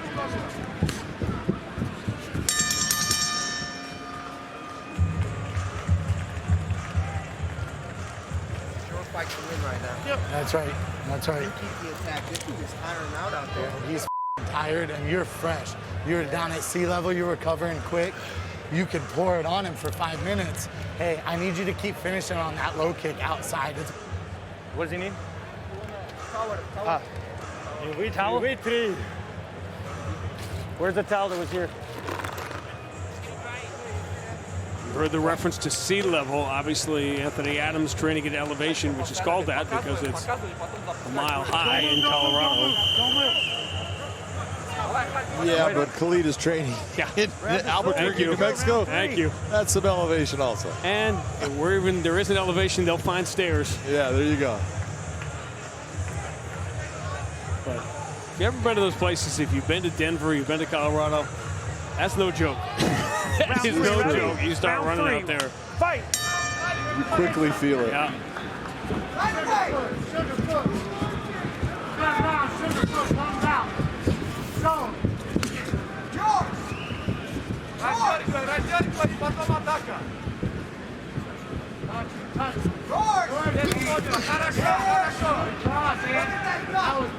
Again, right here, the big difference, you're seeing Khalid trying to land that one big shot. He's not throwing in combination, so if that one shot misses, then he's actually accepting a counter from Anthony Adams. So more into combinations, what I think would work well for Khalid.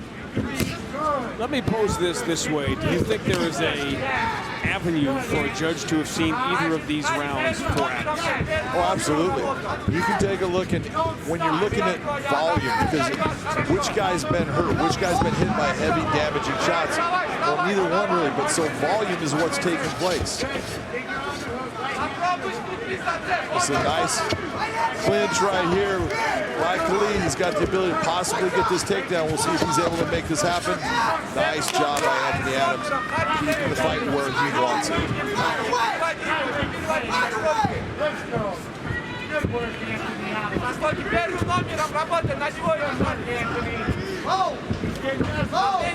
I would say, landed as far as when I was talking about volume of strikes, looking at the first and second round, I believe that Anthony Adams has landed more shots. Now, he may not have landed with as much power of each one as Khalid, and so that's going to be for the judge to try to decipher what he believes was the most effective. Was it the volume or was it the power? Good job, Anthony. Now you go. Now you go. Good. And go. 1-1. Now you should slow. Finish slow. Good job, Anthony. Adams had success. We talked about that high kick a lot, but that low kick's landed enough to cause some damage. Yeah, it has. And it's been clear that Murtazaliev, he doesn't try to catch that kick for a takedown or anything. He's thinking more of keeping this fight in the stand-up at times.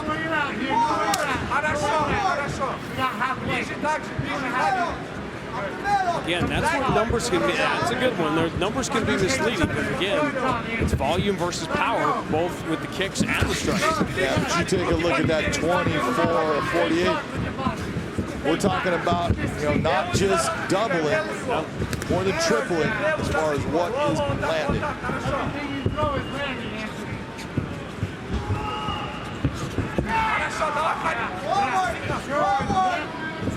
Hey, find your form for me. Find your form.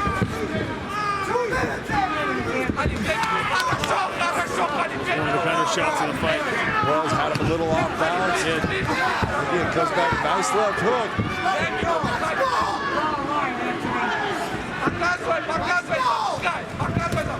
Seeing a little bit more urgency on the part of Murtazaliev to come in and engage and try to land that big shot. This time he does grab the leg.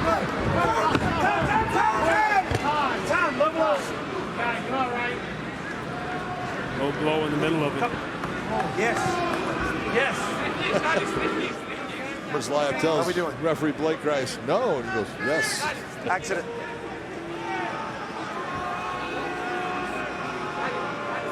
The guy who delivers the kick doesn't really get to decide that. No, he doesn't. You take a look at what happens here. He gets the body lock, 5 minutes. and he brings the knee up.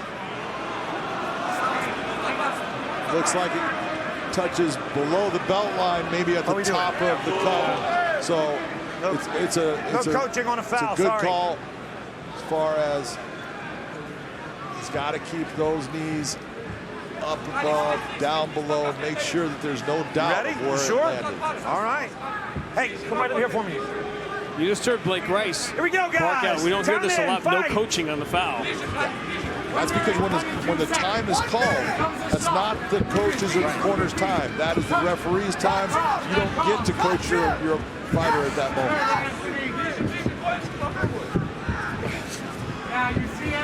Couldn't you just tell some fan what to yell at?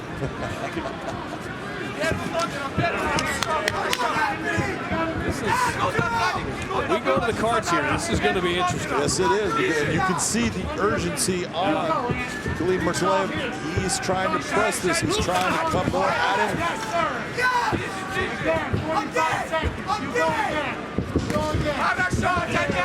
This could be 40 seconds early to say it, but just for the heck of it. This could be one of those fights where it could be 30 to 27 for either guy, depending on how you look at it.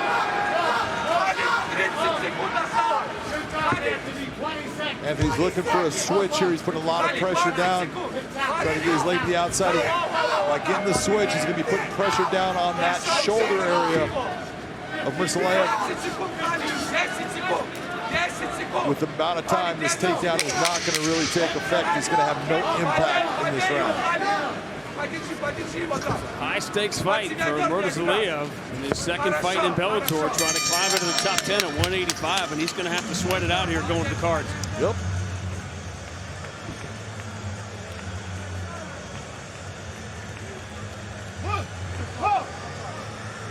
Ladies and gentlemen, for the decision, we'll go to your scorecards, where all three judges, Sean Dallas Hall, Frank Trigg, Wade Vera, all see it exactly the same, 29 to 28. All have it for the winner by unanimous decision, Anthony Sugarfoot Adams. Check out the tail of the tape. Grant Neal ranks 7th right now among the light heavyweights. Alex Polizzi knows he will join that top 10 with a win here. Very simply put, look at that. Grant Neal at 6-0, undefeated. Polizzi with the one loss. This should be absolute barn burner. A lot of bright lights shining on 205 in Bellator. It starts right here and right now with Michael C. Williams. Tonight here at SAP Center, the time has come to conclude the prelims here at Bellator 266. We'll do it with 3 5-minute rounds in the light heavyweight division.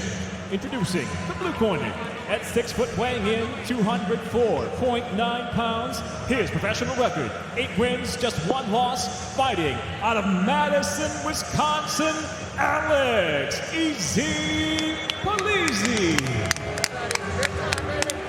And across the cage, his adversary out of the red corner at 5'11", weighing in 204.1.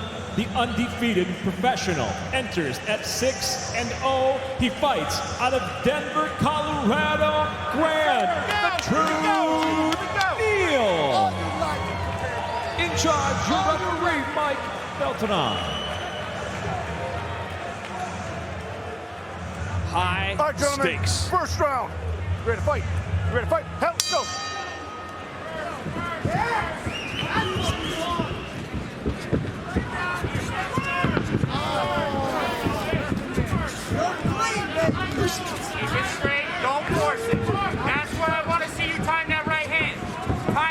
reference Polizzi's loss, Julius Angliscus, who is, of all the names we've talked about at 205, that's probably the one name of the most dominant fighter that is not getting any attention at the moment.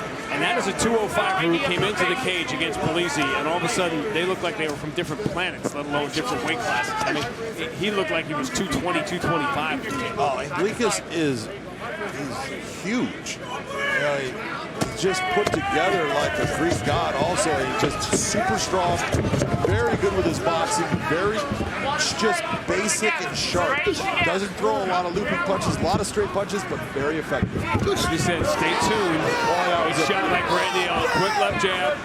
Stay long. Remember what we want from range. Remember what we want. Now keep it here. Keep it here. Where's my movement? There we go. Good, Jay. Keep putting them Polizzi together. has already learned quickly that Neal is a strong man.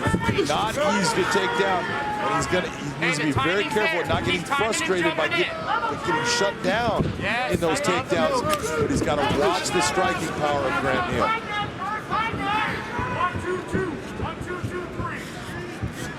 And there we talked about the Division II National Championship as a freshman, started in that game.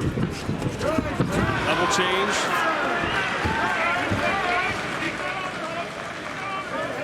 And this is the difference when we talk about MMA. Polizzi's a guy who comes from a collegiate wrestling background, but you see Neal, who's just athletic, becomes an MMA fighter. He gets the takedown, and that's based upon you're going to get yourself out of position by throwing strikes at times, and the takedowns will come.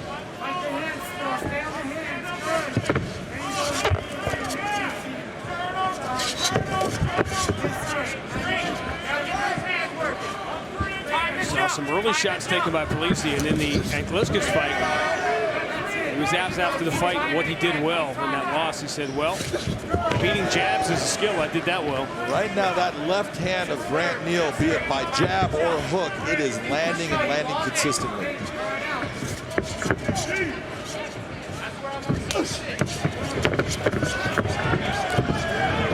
Polizzi coming out of the hard. And that's what, That's what happens when you rush your opponent. Make yourself out of so position. strong.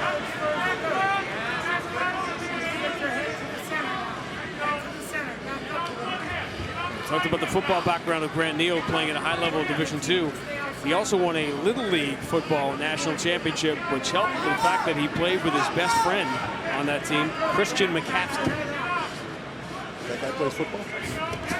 So if Neal tells you to take Christian McCaffrey first in your fantasy football draft, it's not just because he wants to help your team. It's been his best friend for years and years. And if he wasn't in season right now, he'd be at the SAP Center, there's no doubt. Christian McCaffrey, just unbelievable running back for the Carolina Panthers. And a huge MMA fan. Oh, yeah. Left hand, finding its mark. Another level change and another takedown. Boy, this has to be a frustrating first round for Polizzi. Yeah, Polizzi had to come into this looking. He goes, when it comes to the wrestling, that's going to be my area. And so far, he's been the guy that's been taken down multiple times. Now, let's be honest, Grant hasn't done a lot with the takedowns, but in the stand-up, he's landed the better strikes, and he has gotten the best of the grappling by the takedowns. So right now, Polizzi's got to figure out something to counteract what's occurring. Neal talks about the first 3 rounds he ever sparred when he got to elevation. All they did was throw him in with Pat Barry, Brandon Gertz, and Justin Gaethje. That means someone doesn't like you. That sounds like a prank. Well, that's Jake Robles, who is his coach. Jake does not get near the credit that he deserves for being an outstanding MMA coach. He takes care of his guys, he works them well, but he's going to challenge you in the gym. He's going to make you better, and that's why Neal is here now. Puts together a very impressive first round.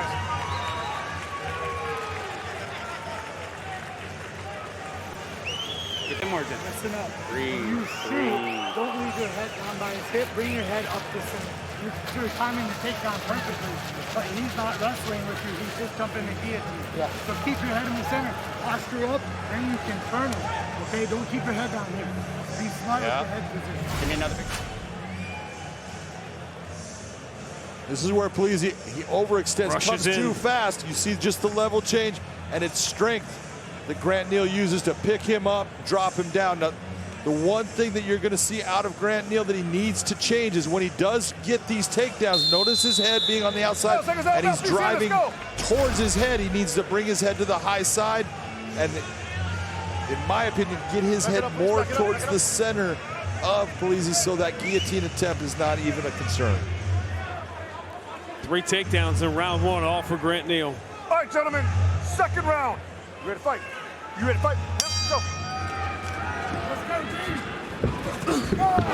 Nice 1-2 by Grant Neal, started off. He started round 1. That jab has been impressive. Polizzi's starting to just show a little bit of frustration. Yeah. He's overextending here, he's getting hit. He's starting to get a little wild. He just needs to keep his composure. He's got good skills, he's got good wrestling. Just take your time, find out your position like he is right now. See it in his body language after round 1. He wasn't hurt, but he was very frustrated. Nice job of dragging that leg out. He's going towards that ankle. Trying to treetop that leg. Walked into this.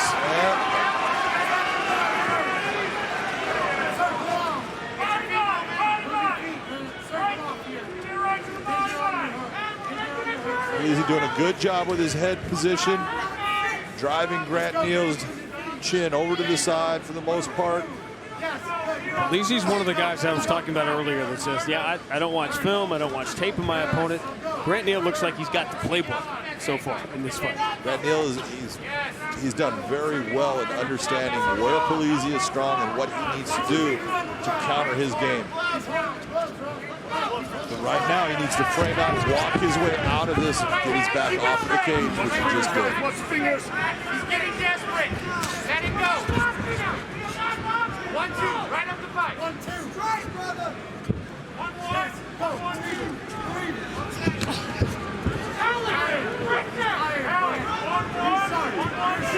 Really like to see Grant Neal utilize that jab in a more continuous fashion. He's been effective with it. That was a big clubbing action with it, but that jab has worked for him. He can use that jab with the cross off of it. He's been able to touch Alex Polizzi.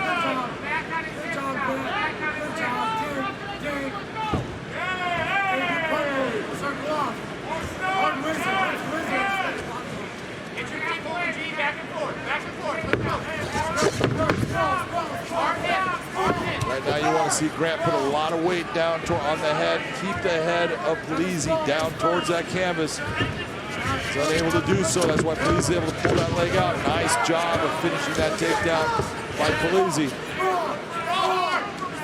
Neal working his way, using the cage as a great balance point.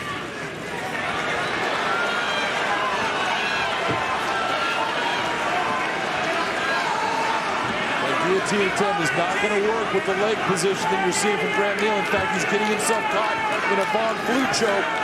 There's a possibility of him being choked out here. Watch the left shoulder of Polizzi. He's able to drive it forward. He needs to get his hands together. He doesn't have that, so he's not able to put enough pressure. But Grant needs to let go of that head.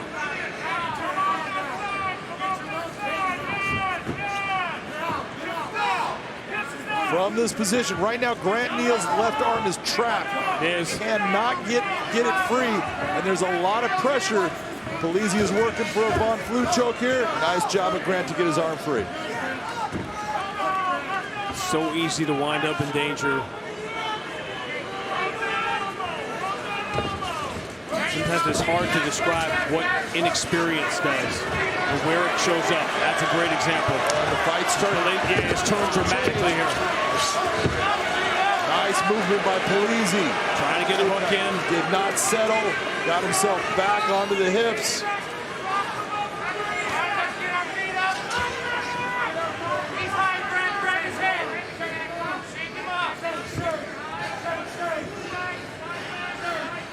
He's only got one hook in right now with the left hook. He's trying to put himself forward. Nice job of getting that hook. He's got them both in now. Flattening out the hooks.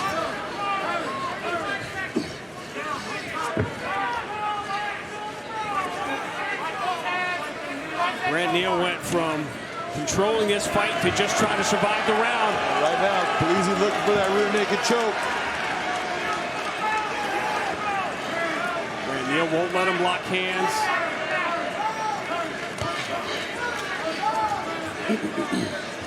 That happened fast. This thing turned instantly. And a big second round for Alex Polizzi.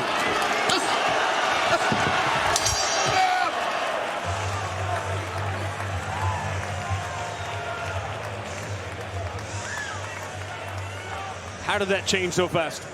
It changed fast based upon that takedown about Alex Polizzi saying, you know what, I need to go back to where I am good, go back to sticking to my game plan. I'm going to work at the takedown. He gets it, got position. That was a good round for you, okay? You won that I think we have an even fight. First round for Grant Neal, second round going to Polizzi. We've trained for this our whole life.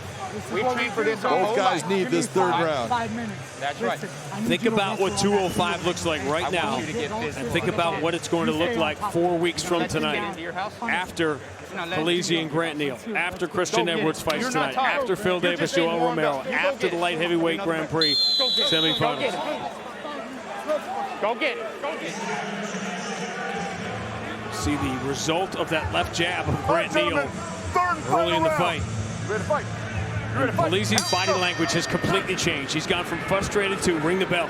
Yep, got a little bit more, just wants to get out there. He wants to get back to what he was doing. We'll see if he's able to do it.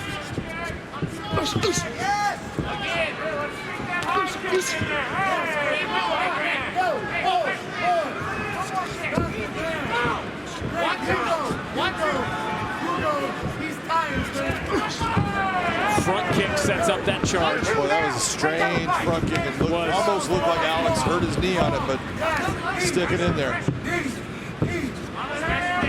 Neal saw that shot coming. Nice job by Grant Neal. Brings himself right back to the center of the cage. Don't move straight back. Lateral movement is what he needs right now. Polizzi pushes him to the cage. Turn off, Grant. Right now, Grant Neal should establish an underhook and turn that position. Don't accept this.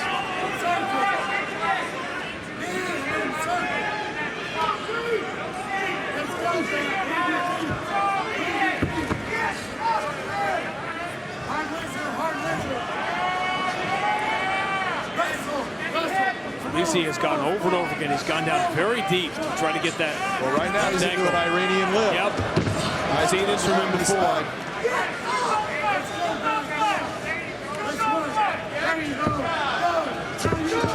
All that work, getting no results. That does not make you feel good about Polizzi. You see, he's exhausted. Look at the big breath. Right now, Grant Neal needs to come around. Don't accept the position. Hey, there was an opportunity there for Grant Neal. He's tired too. There's something to me, John, about the way Polizzi is moving on his left leg. Even the rush earlier was off balance. Do you remember that kick that he threw? Yes. Weird position he ended up in. Finish it now. Yeah, Polizzi's not right. Keep coming. That right leg is stepping very stiffly with it. In fact, right there, this is a problem. A little bit of a twist. But he threw a nice kick with it.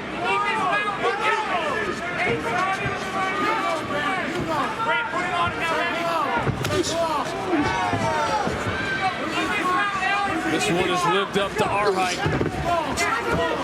Nice change of levels, but not enough to drive into Grant. He's going to have a hard time finishing this takedown. At least he's able to get him up towards the cage.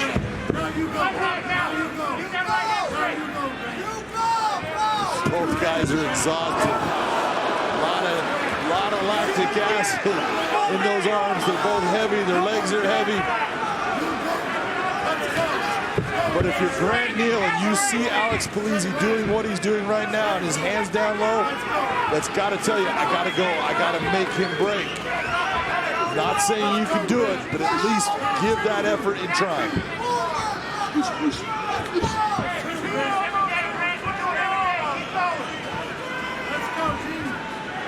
High stakes at 205.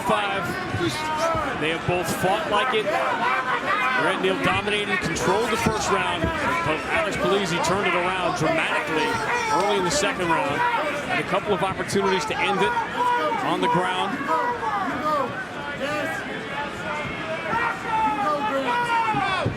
This was very much up for grabs here as we're about to enter minute 15.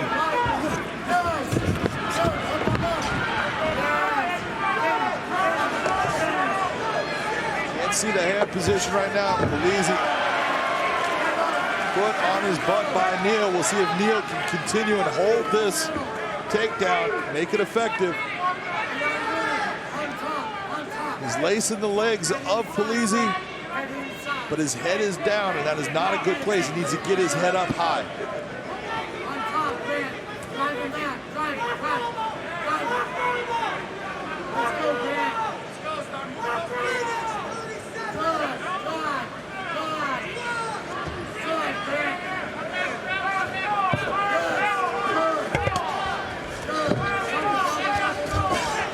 He knows he needs to get back to his feet. He's trying. He's working hard.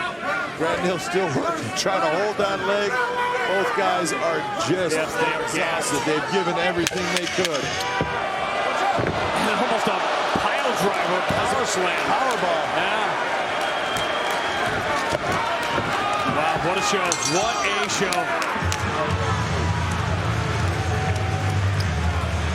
So you wanted to be a judge.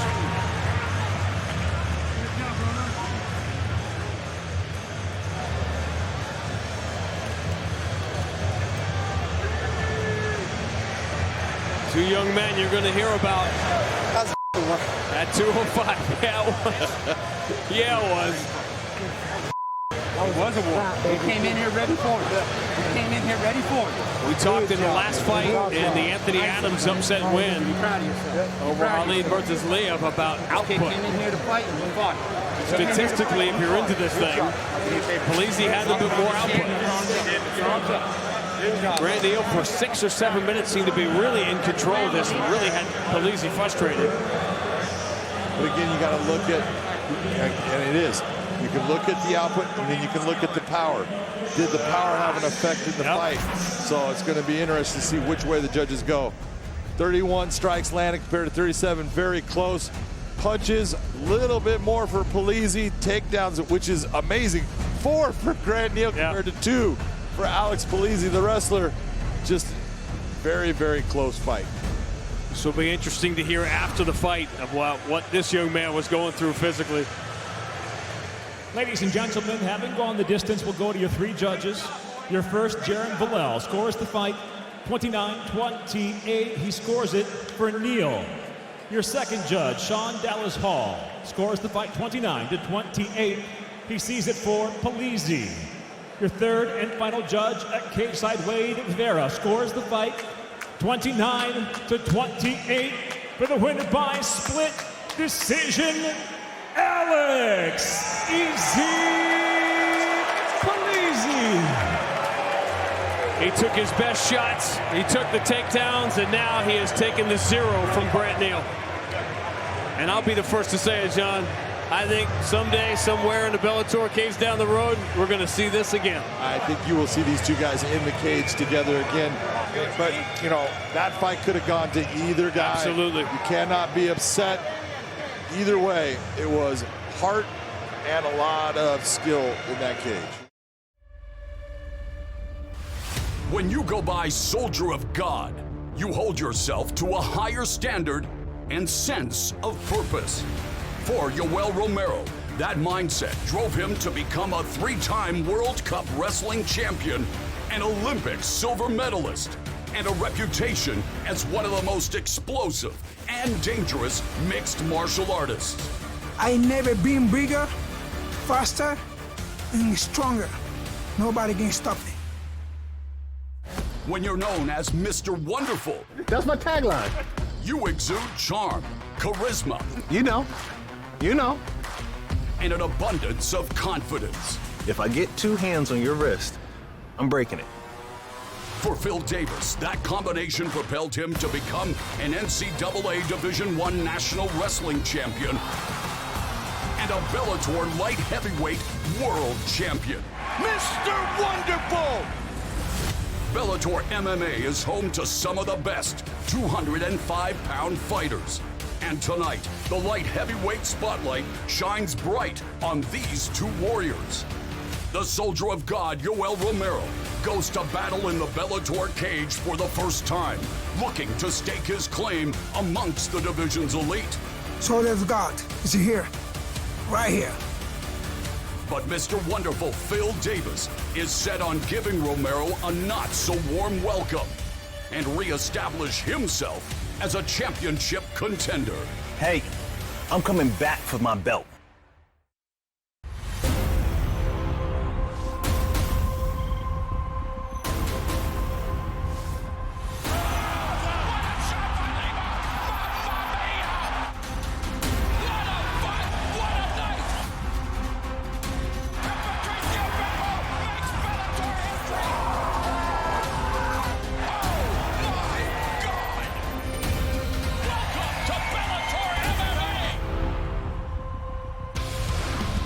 The SAP Center in San Jose, California is one of the cathedrals of mixed martial arts, having played host to many memorable MMA matches. And we welcome you inside the house that Frank the Legend Shamrock built, where everyone is buzzing due to one of the most anticipated debuts in Bellator MMA history.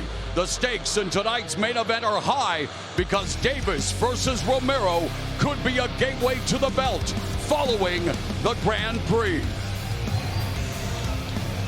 Hello and welcome to Bellator 266 here in the 408. I'm Mauro Ranallo. Tonight we welcome a familiar face to a new place. Yoel Romero is built like a Greek god, and speaking of Greek, tonight marks the alpha of his Bellator MMA journey, and he's intent on proving that he is the alpha male in the loaded light heavyweight division. 11 of his 13 victories have come courtesy of fire hose blasts of brutality, including 2 flying knee knockouts of Clifford Starks and Chris Weidman, one of 4 former champions Romero has conquered. Tonight against Davis, he hopes to make it number 5. And when it comes to Mr. Wonderful, I want to paraphrase one of the dearly departed Bay Area bar spitter Shock G's lyrics. Stop what you're doing, because Davis says he's about to ruin Romero's first foray in Bellator MMA and improve to 5-0 here at the Shark Tank. Time to bring in the great white shark of analysts, Big John McCarthy. And John, when you and I have talked about tonight's main event, you say it's all about the great unknown.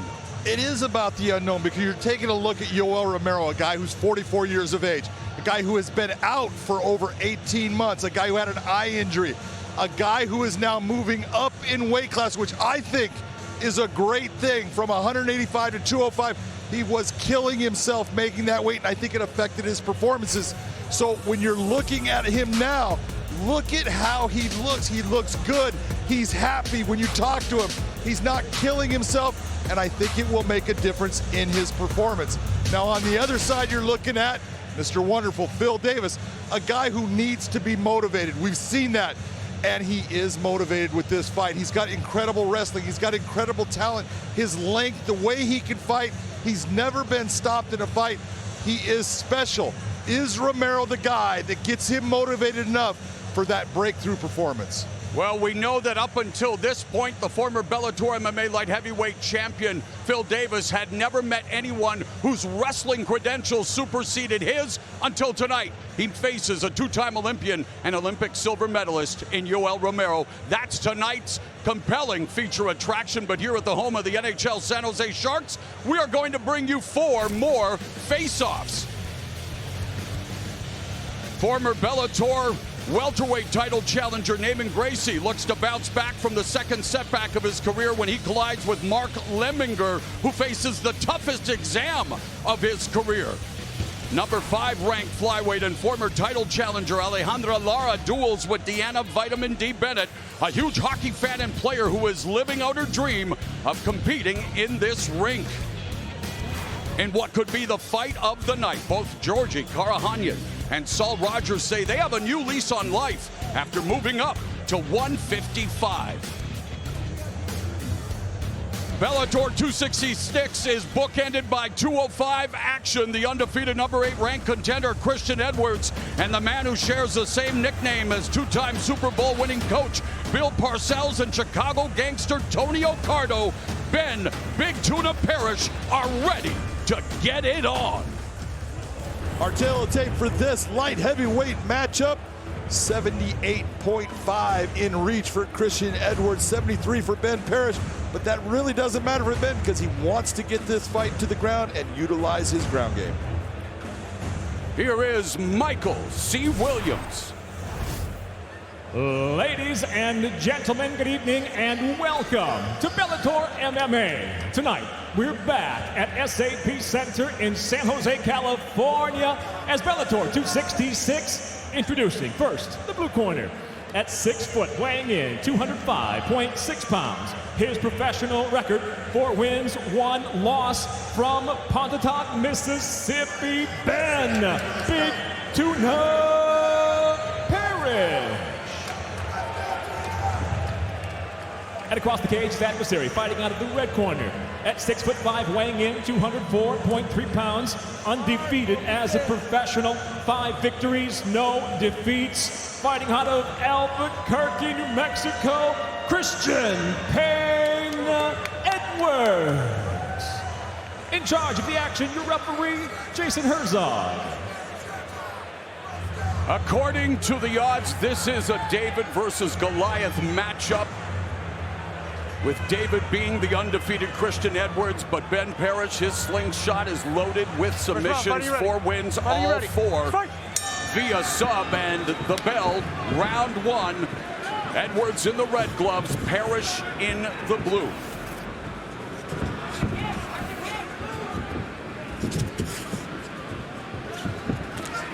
Front kick to the midsection oblique kick, and a 1-2 by Edwards, off to a fast start. Nice use of the oblique kick to get Ben Parrish off balance, but you saw Ben just shrug it off, come after Christian. There's no new exchange. Southpaw! Parrish just landed! Extended left hand! Mamma mia! Ben Parrish has shocked the world! This is what I was saying when we were talking about Ben Parrish. Look, the only loss was that break of his leg. The guy can fight. The Big Tuna just landed a big fish, knocking Christian Edwards from the ranks of the undefeated. And San Jose is electrified by the punch heard round the Shark Tank. Put a weak receiver like Crabtree on me. Let's take a look at what happens, because they had several exchanges in here, but there's one shot that changed the course of the evening here. Christian Edwards lands nice straight right hand. Watch this left hand. Boom! It lands clean. Christian is stunned going down. He tries to hold on, but that hammer fist lands again. Watch the left hand. From the southpaw stance, when Edwards switched, it put him in harm's way. Absolutely. Got his chin up close. That Ben Parrish sees the opportunity, lands hammer fist. That's why you never count someone out. You look and say, can the guy fight? We looked and said, yeah, he can fight. He's tough. He's got a great ground game. But you see the power of Ben Parrish, the Big Tuna. That's it. Pulls it out. I know, make a kick. That's it. You better. Come on. Tupelo Jiu-Jitsu Academy, stand up and cheer. Ben Parrish used to weigh 310 pounds before he started fighting. He said if it weren't for MMA, he probably wouldn't be here. Well, tonight, he dropped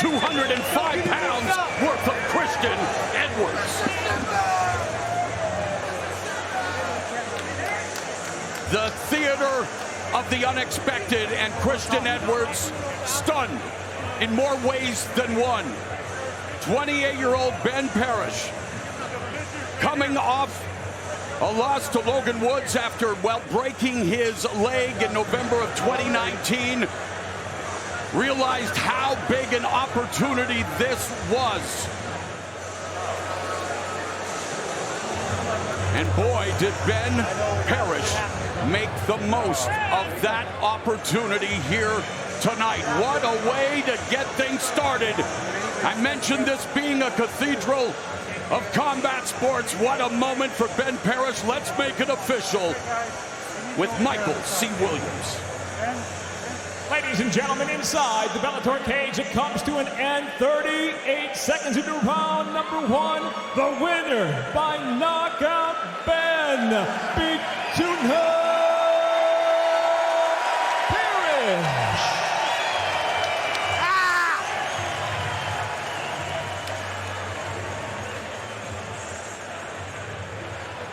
Ladies and gentlemen, I am here with your winner in stunning fashion. Big knockout, Ben Parrish. Tell me how it feels right now. It feels good to a lot of people up, man. That's all I'm gonna say. You came in this, you had a lot of confidence. When we talked in the fighter meetings, you talked about, I'm gonna show everyone. Everyone thinks that they know. They have no idea. I have power in my hands. We talked about you having a good ground game. You said power was the difference in this. You proved it. I told my boss, Casey, back home, we'll knock him out with a left hook. What'd I say? Hey, don't get it twisted. Everybody will find an excuse to throw salt on me. Hey, that's not luck. That's preparation, baby. Can't do it with 6 months of training to beat him. Nobody was going to beat him. We also talked about you taking a long time off from fighting based upon you broke your leg in a fight when you kicked. It's happened to other guys. How was it coming back in this cage mentally? Was that any problem at all? You remember what I told you, Big John? I'm from the mean streets of Mississippi. You could get it any day of the week, any of them that end in Y. So whether it's in a cage, in the parking lot, in Fresno, San Jose, West Coast, what's up, baby? Ladies and gentlemen, your winner, the Big Tuna, Ben Parrish. Ben Parrish rocking the mic like he rocked Christian Edwards.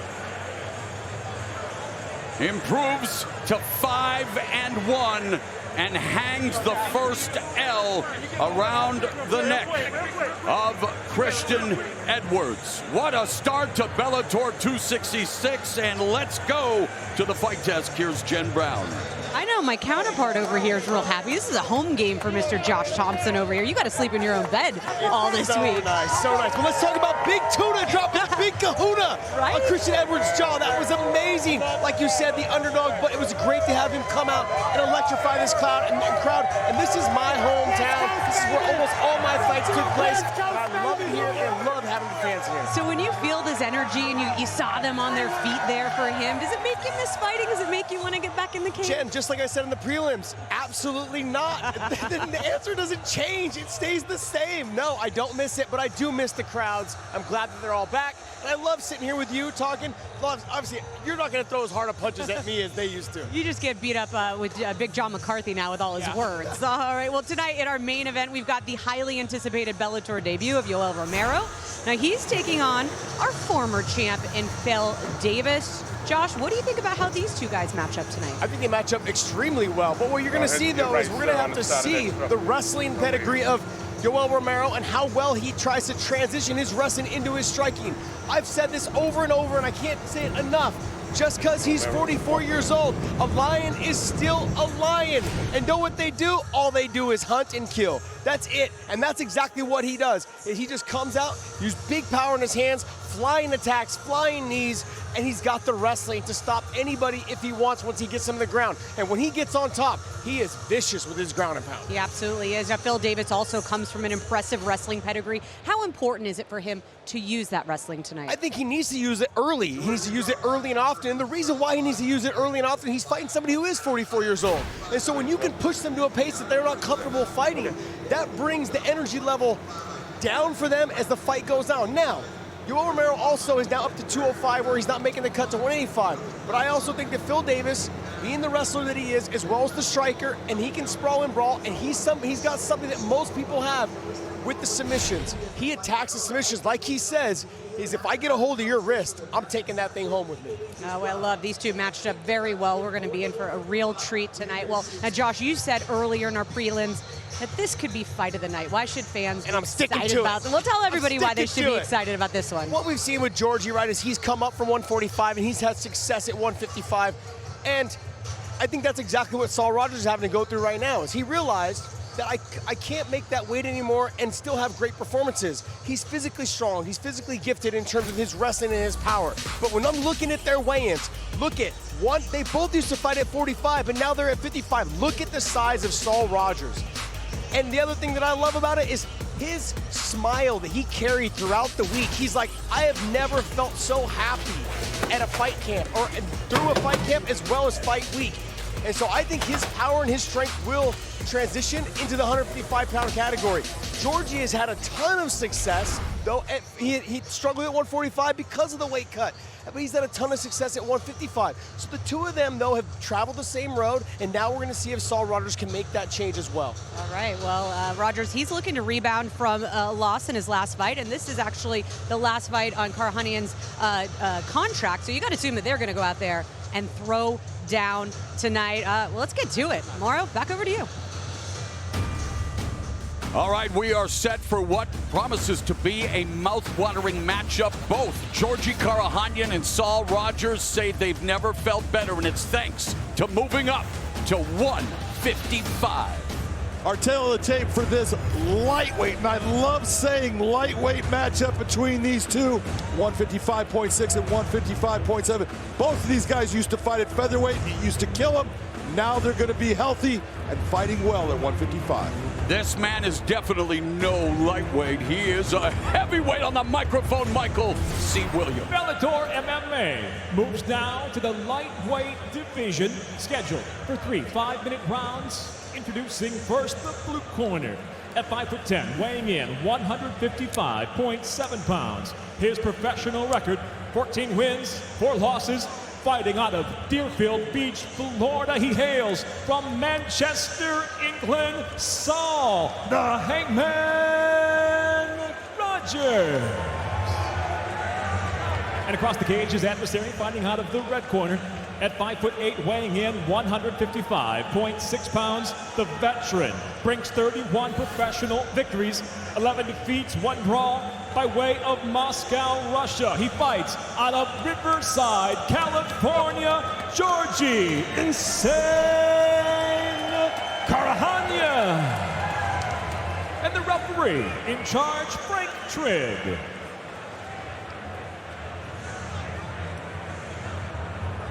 We are set. Georgi Karakhanyan 9-9 in Bellator, 4 knockouts, 3 submissions. Saul Rogers 2-2 with 1 sub-victory. Fight! The bell in round 1, lightweight action. Georgi Karakhanyan in the red gloves. Saul Rogers in the blue, double jab. Splitting the guard of Karakhanyan by Rogers early, again honing his striking skills with Henry Hooft in the Sunshine State. Overhand right just misses for Rogers. Left hook, right hand combination. Some sharp striking from Rogers early, John. Absolutely, but you're also watch Georgi. He's trying to counter. He's trying to set up that timing. He's looking for the counter, so it's not like he's getting run over right now. He's just taking his time. Saul Rogers establishing a very good left jab. And you know that jab is annoying Georgi Karakhanyan like autocorrect as Karakhanyan looks to come correct as they clinch. Knee up the middle by Karakhanyan, and on the exit lands the right. Georgi is known as a very strong fighter, but he's going to find out that Saul Rogers physically is going to be one of the strongest opponents he's ever been in the cage with. He just needs to be smart about not trying to overpower Saul. Use the technique that has gotten you so far. I love the way Rogers is putting together his punches. Not necessarily going to the textbook 1-2. There's a stiff jab followed by the left hook by Rogers. Outside leg kick, and Rogers really bringing it to Karakhanyan, but like you said, John, Karakhanyan waiting for the cower, not really being damaged by the blows. Oh, he's just taking his time and this showing, you know, he's a veteran in this sport. But right here, this is where Sal Rogers really starts to use that strength. He bullies everyone on the ground. Now, the real question is, does he want to be on the ground with Georgi? Georgi's got great submissions, but I will say Sal Rogers' ground and pound, when he finally establishes it and gets going, it is vicious. Rogers has great submissions as well, with 9 on his resume. Under 3 minutes left here in the opening stanza. Rogers being neutralized in the, well, now open guard, and Karakhanyan knows a thing or two about the, well, French Revolution's favorite submission, the guillotine. He has got an outstanding guillotine, sets it up very well, actually gets his opponent to put their head in a place where it's not supposed to be, and all of a sudden, it's locked on and tight. Rogers stacking Karakhanyan along the fence, dropping some long-range right hands, grazing the jaw, and going to the body and back upstairs. Big, heavy shots, too. Those were not little arm punches, you know, body, head. Those are heavy. Look at the posture. Mexican Independence Day weekend, and he went to the body like it was filled with candy, but now Karakhanyan looking to control Rogers' head. Coming up on the final 2 minutes of the first round as we are involved in lightweight action. Almost had to say featherweight there for just a moment, even though both, you know, Karakhanyan has been here now. It's his 5th fight. And Rogers back, moving up to 155, coming off a submission loss to Mads Burnell. Was involved in, well, both in the featherweight Grand Prix. Sal Rogers was in the featherweight Grand Prix, so was Georgi, but again, losing a lot of weight, it actually put them in positions where they couldn't accept as much damage. They got hurt by shots that they normally wouldn't get hurt by. The Grand Prix coronating A.J. McKee as the king at 145. Patricio Pitbull still the king of 155. Rogers with the waistlock takedown, tripod by Karakhanyan. Nice return to the ground by Sal Rogers. Karakhanyan working to get himself up, but when you get taken right back down, it can become demoralizing. You just got to keep telling yourself, it's all right, just going to keep on working the position. Right now, Sal Rogers kind of mauling Georgi Karakhanyan. He's not really hurting him, but he's just all over him, and Georgi can't figure out the puzzle of getting free. They both like to snatch the neck. For Rogers, 5 of his submission wins have come via rear naked choke, and of course, as we mentioned, Karakhanyan, he loves the guillotine with 6 guillotine wins, but right now he's being fed a diet of right hands from Rogers before wrist control by Karakhanyan momentarily. Rogers doing a very good job of just systematically landing. Oh, shoulder strike. Beautiful shoulder strike right there. And normally when we talk about a shoulder strike, not a lot of damage, not a lot of heat to it. That one had a lot of power behind it. And again, irritating, knocking you off rhythm momentarily, and Karakhanyan looking to ride out the rest of the round, controlling the head of Rogers, but Rogers in control in the opening 5.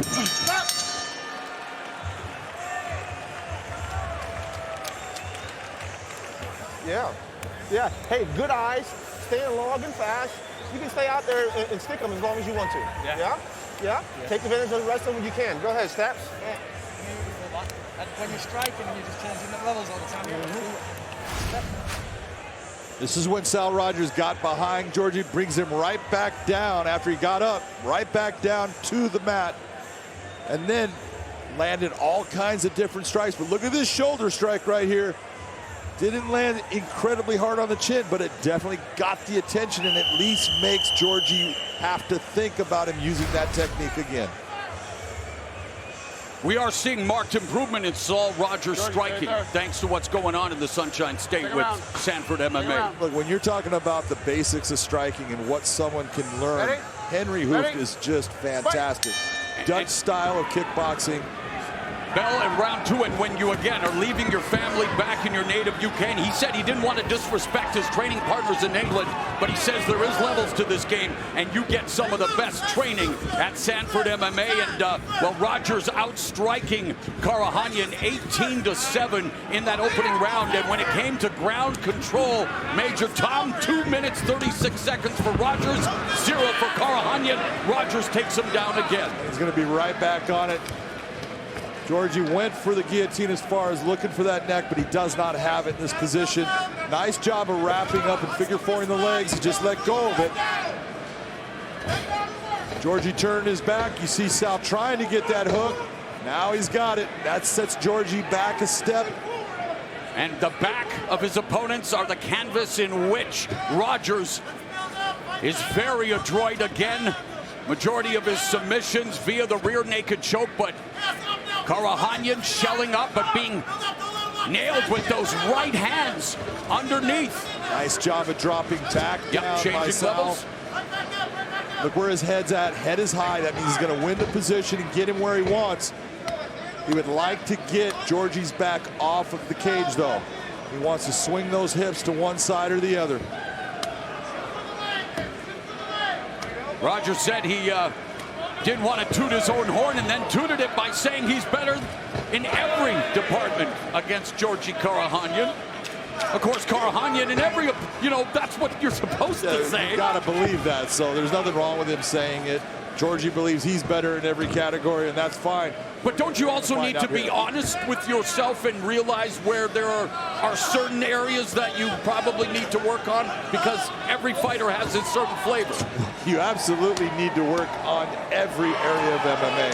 But right now, what Sal Rogers is showing is when he would, at this point in the fight as a featherweight, slow down and control instead of damage, he's going after damaging Georgi Karakhanyan, and that's a big difference in the fight. Appreciate the work to the body by Saul Rogers, battering Georgi Karakhanyan and draining him of the all-important energy as he is forced to carry Saul Rogers on his back, and Rogers continuing to try to set up the rear naked choke with these right hands. He is, and eventually, if he continues on with what you're seeing and is able to do damage, it's going to slow Georgi down to where he makes a mistake, and that neck will become available. Dan Henderson, Fedor Emelianenko with those right hands underneath the armpit, and there's Karakhanyan, just the move, going for the guillotine choke. This is what we talked about with Georgi Karakhanyan. He will get a hold of that neck very good with that guillotine. Oh, no! Switch knee, and what a combination as Karakhanyan with the switch, flying knee, and now lighting up Saul Rogers. What a night already here in San Jose, and another Georgi's a little jumping knee, and another jumping knee by Georgi Karakhanyan before he is taken to the ground by a bewildered Saul Rogers. Wow! He definitely got hurt by that flying knee. It landed, it had some power to it. But Georgi kind of, he put a big dent in that gas tank. Karakhanyan said he was extra excited to be on the same card as his favorite fighter, Yoel Romero. As I mentioned at the top, Romero has 2 flying knee knockouts. Karakhanyan was looking to do the same, but now Rogers controlling them on the ground, looking to take advantage of this position. See, and all of that started from Georgi Karakhanyan being offensive and going for that guillotine, set everything up. That's what got him to the position of being able to land the flying knee. Final minute of an entertaining second round. As anticipated, we thought this had the earmarks of fight of the night, and Rogers and Karakhanyan doing their best to put them in contention. The other thing to think about, Mauro, you talked about it before, only 10 days notice for Karakhanyan in taking this fight. It's been a high pace, a lot of action. 30 seconds left in the second. Rogers using those punches to try to open up Georgi Karakhanyan so he could slip that left arm underneath his neck, and again, try for, well, what has been a very successful submission thus far in his career, the RNC, but Karakhanyan isn't going to make it easy. Oh no, it don't come easy.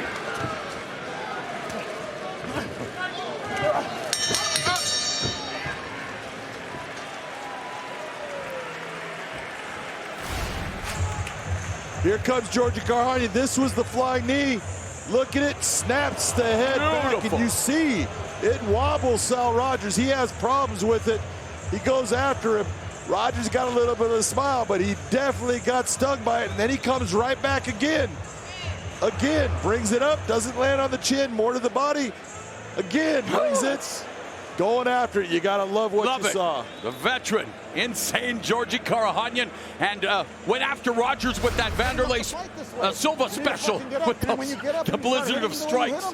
Plant your feet. Get sit on your shots. You had him hurt, but your feet were too close together. There was no pop on the punches. Bend your legs a little bit. Keep your foot on the gas.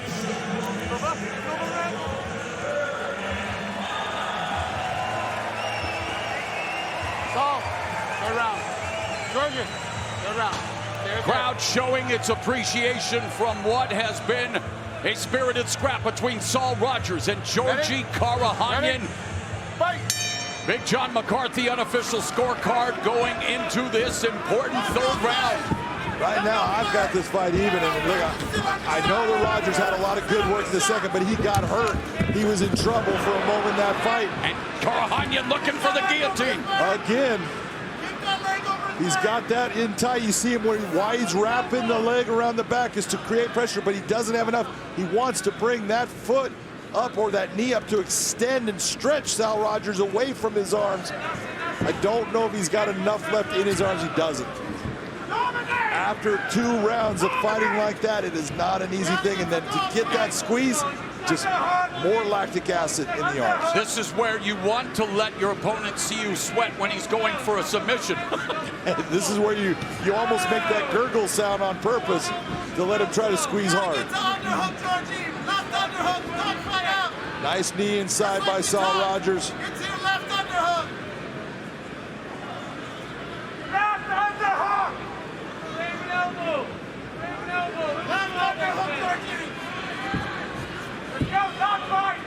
Saul Rogers again, leaving his girlfriend Brogan and his children Xander and Bo at home. I was asked by Rogers to give him a special shout out, let them know that he loves them, and of course,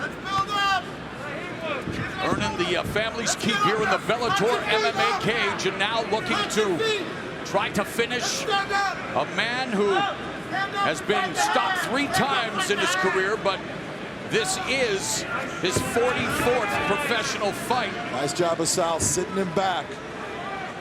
Talking about insane Georgi Karakhanyan trying to reverse position, but that's going to be made even more difficult by Rogers grapevining the left leg of Karakhanyan. Yeah, he's got that nicely entwined with his leg. That's going to keep Georgi's leg from being able to extend up, get himself to a standing position. It's not that Georgi's getting seriously hurt, but he is absorbing just more and more as far as punishment. And the crowd here in San Jose, again, spoiled by some of the best fights in MMA history there.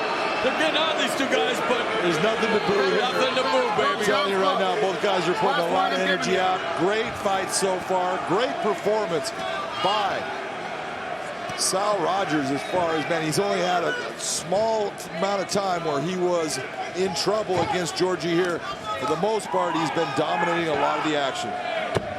In the words of my friend Adam Cole, nothing to boo here, baby, as we've got Saul Rogers continuing to try to put it on Georgi Karakhanyan, trying to flatten him out on the canvas. Karakhanyan keeps getting back up to his feet, and man, they are working for every inch here with under 2 minutes left in the fight. Yeah, and an important fight for both of them at this stage of their respective careers. True.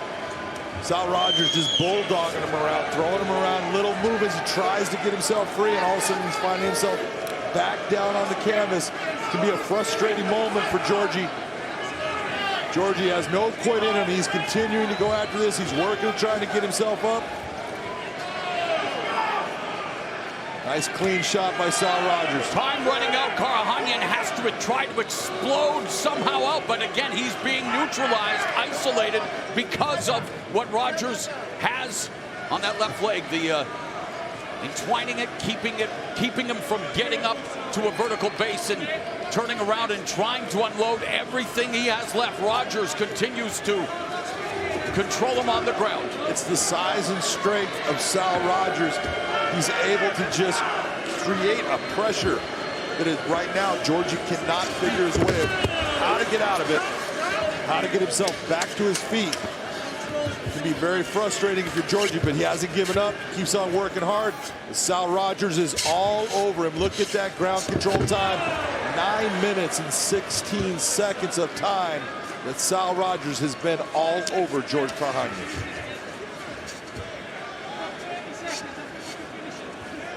Knee to the rib cage, and now he hooks the right leg of Karakhanyan and just trying to open Karakhanyan up again with strikes. Down to the final 15 seconds of this lightweight contest between insane Georgi Karakhanyan and Saul the Hangman Rogers, and unfortunately the crowd booing the efforts of Rogers and Karakhanyan, and yet I found it to be an entertaining scrap, John, and Saul Rogers taking maybe the most conservative approach to just ensure he hopes that he has gotten the victory in what was a hard-fought fight, and guess what? Ladies and gentlemen, for the decision, we'll go to your 3 judges at cage side. Your first, Michael Bell, scores at 30-27, while judges Sean Dallas Hall and Jaron Villel both see it the same, 30-26. I'll have it for the winner by unanimous decision, Saul the Hangman Rogers. Xander and Bo, Daddy's coming home with a hard-fought victory. Saul Rogers improves to 15-4, 3-2 in Bellator with a hard-fought victory over the double tough Georgi Karakhanyan. Let's go to Big John McCarthy.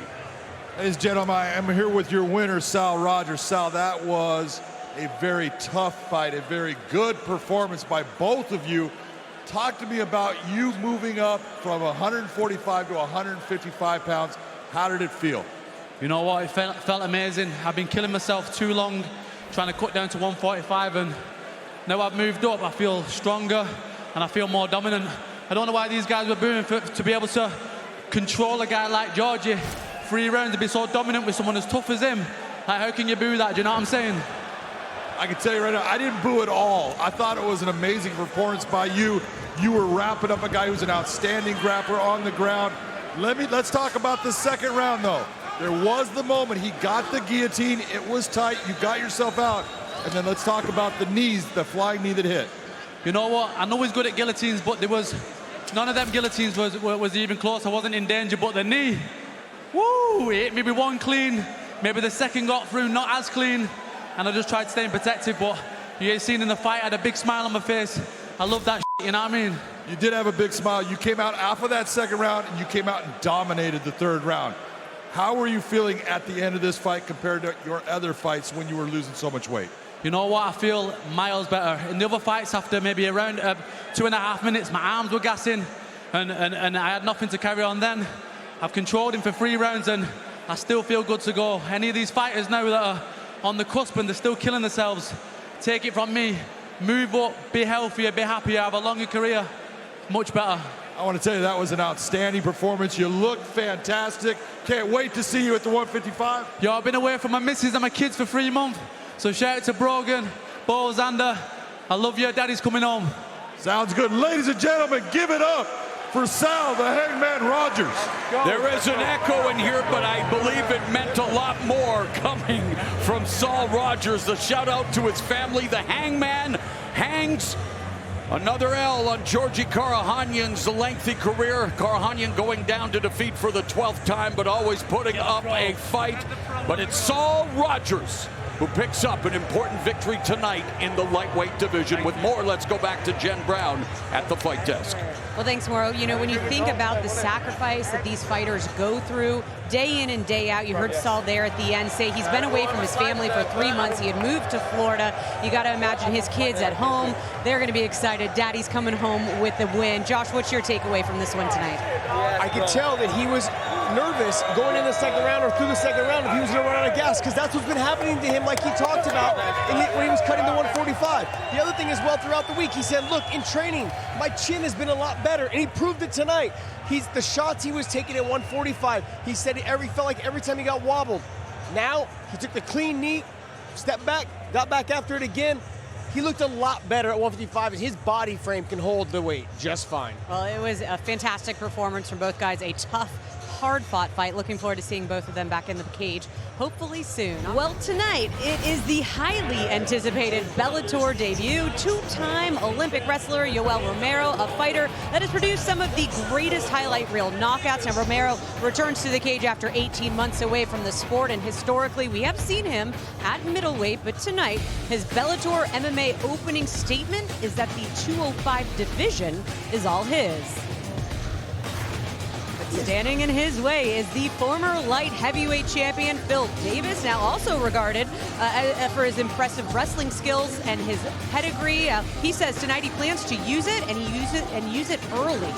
He told us that he felt like he didn't use his wrestling soon enough in his last fight, and tonight it will be different. Now both clearly have the hunger to make a statement tonight as they look to shake up Bellator's light heavyweight division. I've worked my way up fighting the who's who of MMA. I've ascended to a Bellator world title, and having lost that belt, of course that motivates you. And so I feel very comfortable with where I am and where I'm going and what needs to be done to get there. Cuando miro hacia la división donde estoy participando ahora en Bellator, en esta gran compañía, estoy viendo una gran competición. Estoy en los Juegos Olímpicos.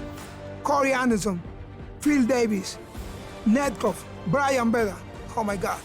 ¿Qué más puedes pedir? Esto es una cosa de locos. No vinimos a jugar. Los niños juegan, los hombres no juegan. Por eso que hemos venido a esta compañía. Está llena de hombres y de hombres talentosos. Yoel Romero is a freak athlete. He is a knockout artist. He is a MMA phenom and a phenomenal wrestler. He's a guy that comes with a lot of mystique, and he's a guy that usually backs it up. But here's a guy who's 44 years old, and maybe to a lot of people that means something. And I know that a guy who's an elite athlete, being a silver medalist in the Olympics, just has a much longer shelf life as an athlete, period. Cada día que pasa, me siento y converso con muchos atletas, muchos más jóvenes que yo, de diferentes deportes, y me llenan de regocijo porque yo siento, cuando me están hablando, que me están hablando de corazón y me dicen, no todo el mundo puede hacer lo que tú haces, y como lo bien que lo estás haciendo a tu edad. Me sigo sintiendo muy bien. Tengo que darle muchísimas gracias a Dios, porque estoy haciendo lo que me gusta y en la forma en que lo estoy haciendo. Estoy viendo, independientemente de que me cuido, Dios también me cuida. Me siento fantástico. The hardest part about maintaining your place in the sport of MMA is really dependent on how you live your life outside of the cage, you know, not just training for the fight. I really love my job, and all throughout COVID, I was just in the gym, just doing the things that I do, working a bag by myself, jumping rope, working on my timing, just enjoying the sport. Phil Davis es un peleador muy escurridizo, tiene mucha experiencia, pero es como todo atleta, como toda persona, como todo ser humano, tiene partes débiles y partes fuertes. Tiene muy buen cardio y muy buena lucha. No por gusto fue campeón de Bellator. I was in the biggest, baddest light heavyweight tournament ever and drew the champion right away, and he bested me, and if I ever want to see that belt again, I mean, it's about getting back in there, taking down the biggest, baddest dude outside of the tournament, and fighting a guy like Yoel Romero. He is the way to get back to the belt. Te voy a dar un buen consejo. No te muevas de la silla. No pestañees. En cada segundo hay segundos de pura adrenalina, puro peligro. This is going to be wonderful. You wait and see.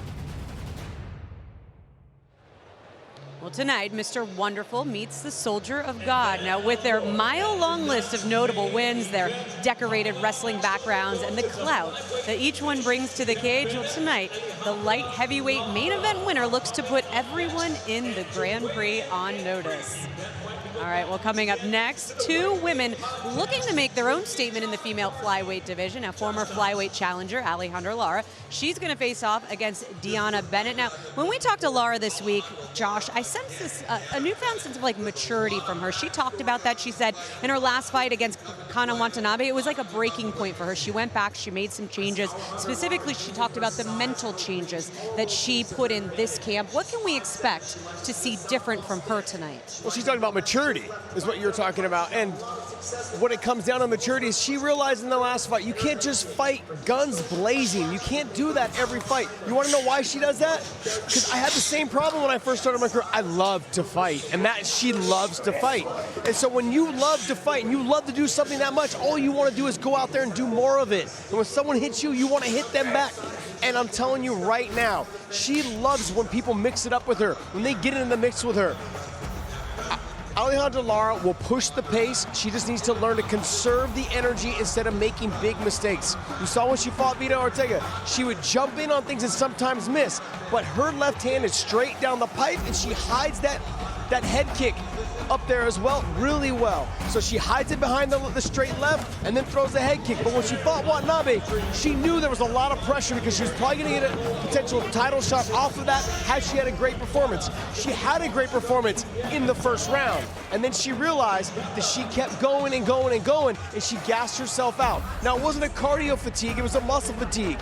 But look, when she gets to the top position, even Watanabe found that out, not just on the feet, but on the ground. When she's on top, she's got heavy hips, she's got great control, and she's got vicious ground and pound. Certainly very dangerous. Now, her opponent tonight, DeAnna Bennett, she suffered a really bad injury in her last fight against Liz Carmouche. In that third round, she went in, she tore her hamstring off the bone. It was a very bad injury. It took her a long time to heal from that.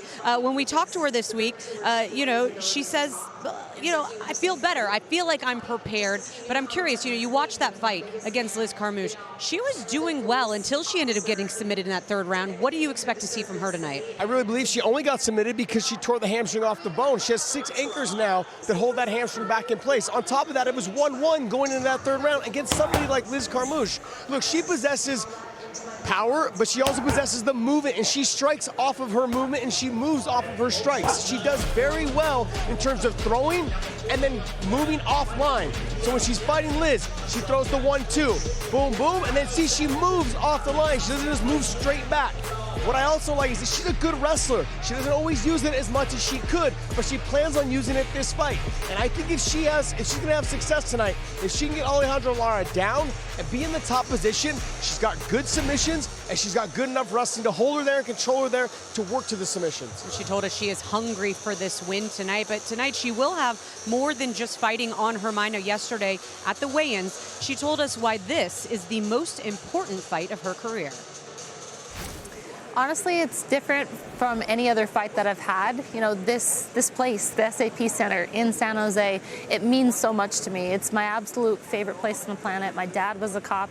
Basically, my whole fight career has been building to this moment right here.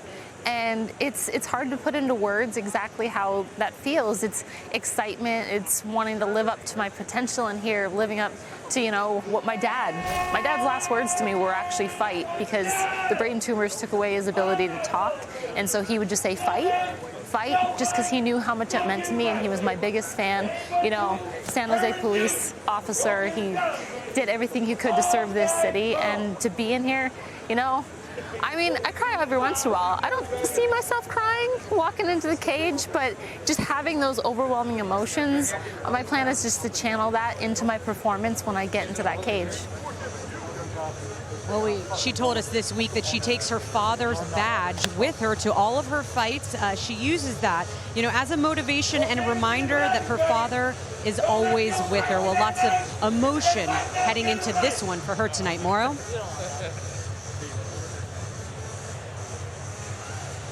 Yes, Jen, and she'll have to put that emotion on the back burner once she enters the Bellator MMA cage. But DeAnna Bennett faces number 5 ranked former Bellator flyweight title challenger Alejandra Lara. in 3-round action. Let's go to the tail of the tape. Here's BJM. Well, our tail of the tape, you got to look at the weight. Like we talked about with Alejandra Lara, 125.2, that's making weight. DeAnna Bennett was weighing herself on her own scale. She thought she was in weight. When she stepped on the official scale, it was off. She's going to have to fix that. Putting the bitter in a bittersweet night for DeAnna Bennett. Before we begin the proceedings, of course, we need to hear from the man in the middle, Michael C. Williams. From SAP Center, Bellator MMA features 3 5-minute rounds in the flyweight division. We introduce the blue corner. At 5'4", weighing in 129.2 pounds per professional record. 10 wins, 7 losses, 1 draw. Fighting out of Oakhurst, New Jersey. She hails from Fremont, California. Introducing DeAnna Vitamin D Bennett. And across the cage, her adversary fighting out of the red corner at 5'7", weighing in 125.2 pounds. The former title challenger enters with 9 professional victories, 4 defeats. From Medellin, Colombia, presenting Alejandra Lara. In charge of the action, your referee, Blake Bryce.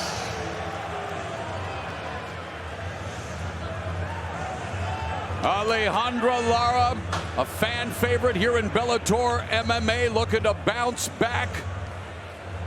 Are you ready? Against DeAnna Bennett, hoping to snap a 3-fight losing streak. Lara in the red gloves, Bennett in the blue, and we are underway. Flyweight action. Lara spent camp rediscovering her confidence, lands a straight left down the middle, the southpaw against the orthodox Bennett, and nails her with a right hand. So Lara was telling us she was going to showcase her striking early as Bennett went for the shot. Oh, what a body kick. The one thing that we know about Alejandra Lara, her stand-up has improved leaps and bounds since she's entered the Bellator cage. She is very smooth in her stand-up, and she has power now. We're going to see how long. Oh, a head kick by Bennett. And now Bennett, though, took it well and delivered a knee, and Bennett will continue to try to impose her will. She said it's about putting pressure on Lara, and she is doing that, but Lara has had the best of the striking exchanges thus far. Well, we know that DeAnna Bennett is a very good wrestler, and we know that she's good in the top position. How long is she going to want to stay on the feet with Alejandra Lara? And as usual, when it comes to members of the distaff part of MMA, no feeling out process, and Lara and Bennett going at it, mano a mano, like a dentist and a carpenter, tooth and nail early. DeAnna putting a lot of pressure forward. Nice job by DeAnna to get the takedown. Bennett has 2 rear naked choke submissions, now getting the back of Lara. Lara has been submitted by Alimale McFarland. That was quite a while ago, but what you're looking at here, you're seeing that Lara is just slowly trying to put pressure on DeAnna Bennett as far as with her legs. She's trying to control that position and actually pull herself out and end up on top.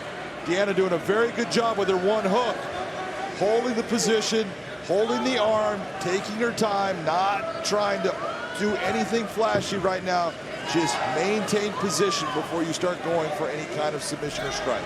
Bennett started wrestling at the age of 15, played water polo, and in fact it was because of water polo that she started her MMA career. An assistant coach telling her she should consider that. Flags on Lara. Beautiful job by DeAnna Bennett to get her second hook in and get the back now completely of Alejandra Lara. She's been laying down a lot of shots. She got the half Nelson there. Bennett trying to drum up the victory in the most important fight of her life.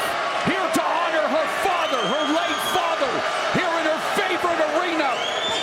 Trying to offer the dream scenario, going for the victory against Alejandra Lara, and Bennett ground and pound from the back, John. Still a lot of time left in this round, Moro. Lara looking for the back door, escape, but Bennett has her hooks in. Bennett doing a good job and controlling with her legs. Yeah, that wasn't based upon DeAnna Bennett. The shots to the head, back of the head. Lara turning her head. You cannot expect Bennett to change a punch mid-throw.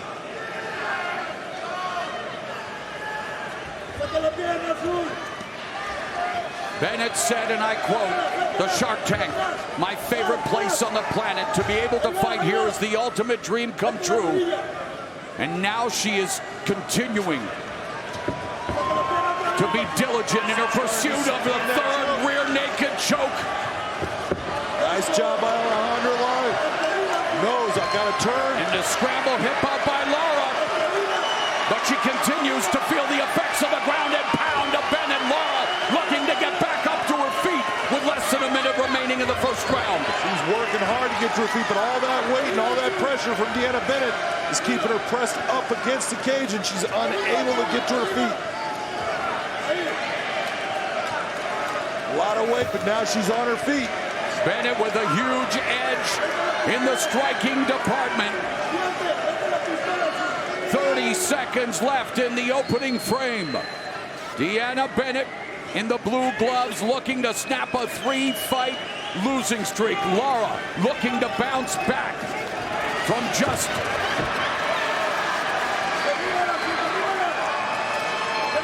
another loss, but a hotly contested one against Kana Watanabe. So both of them desperate to get back on the winning track, and Lara in desperately trying to bring the fight to Bennett. What a round. And Lara may have entered the cage with the biggest smile on her face, but after round one, definite concern in the corner of Azul. Hands up. I need you to inch in. I know you gotta relax yourself. Listen to me. When you're stopping, she's firing, not reckless pressure. Bop, bop, bop, go. She has no balance. You take her down, you keep working. Stay consistent, stay working. This is when DeAnna Bennett was able to look at the way she moves that leg into the hook. Comes out, heavy hip pressure, flattens her out. Starts opening up. A lot of shots landed by DeAnna Bennett in this round, all unanswered.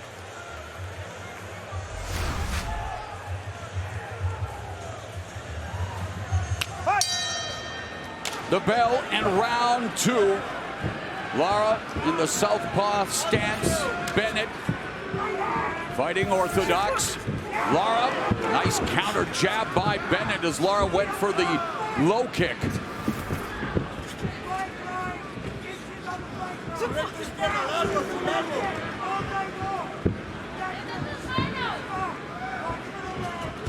Oh, nice overhand left there by Bennett. Right now, Bennett's movement is giving Alejandra Lara a little bit of trouble. She wants to be in the southpaw position, but she's losing that foot position on the outside.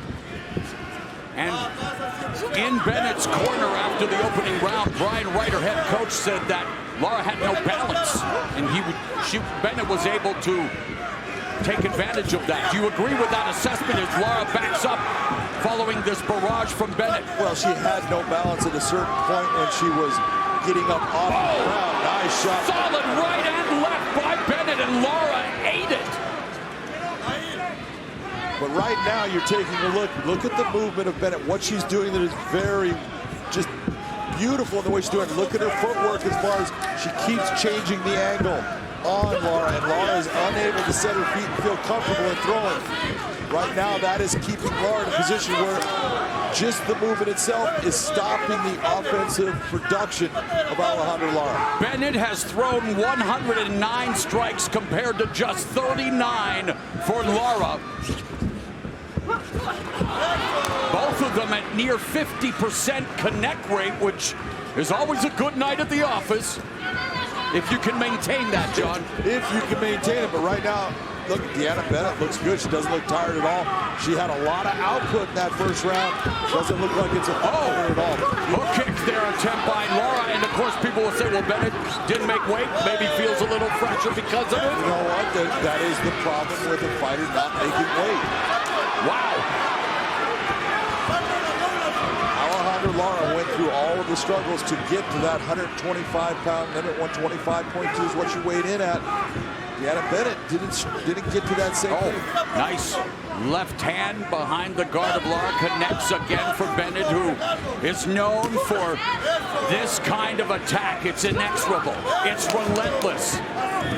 And Bennett continues to walk forward and continues to score with her strikes. But one of the things that it's been the story of the night, the jab. And the level change, and you're right, the power jab. And Lara able to defend the takedown thus far. We're doing a nice job changing the position. And Bennett did say she wants to put the pressure on Lara and put her on the ground, but she's getting the best of the striking exchanges. Right now, you're absolutely right. She's getting the best of the striking, so that's one of the reasons right there. She was willing to break off from that clinch and go back to doing what she's done so well in the stand-up. Good footwork by Bennett. Again, naked shot that Lara was able to time and defend. Telegraph that takedown, elbows on the break by Lara. Still no anxiety on Lara's part, still remaining focused, committed to a game plan, using the kicks, but she has to be careful if Bennett talked about taking her down.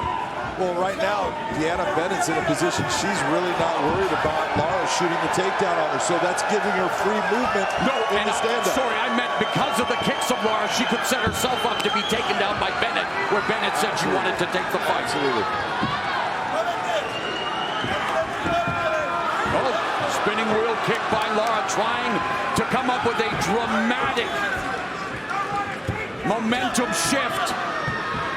Nice heavy shot, right hand by DeAnna Bennett. You saw Alejandra Lara trying to land the elbow. Bennett is comprehensively outstriking Lara, setting up, resetting, coming in with angles. Lara attempting to use kicks. Bennett moving forward and lands a left hand as they disengage. Under 30 seconds left here in the middle round.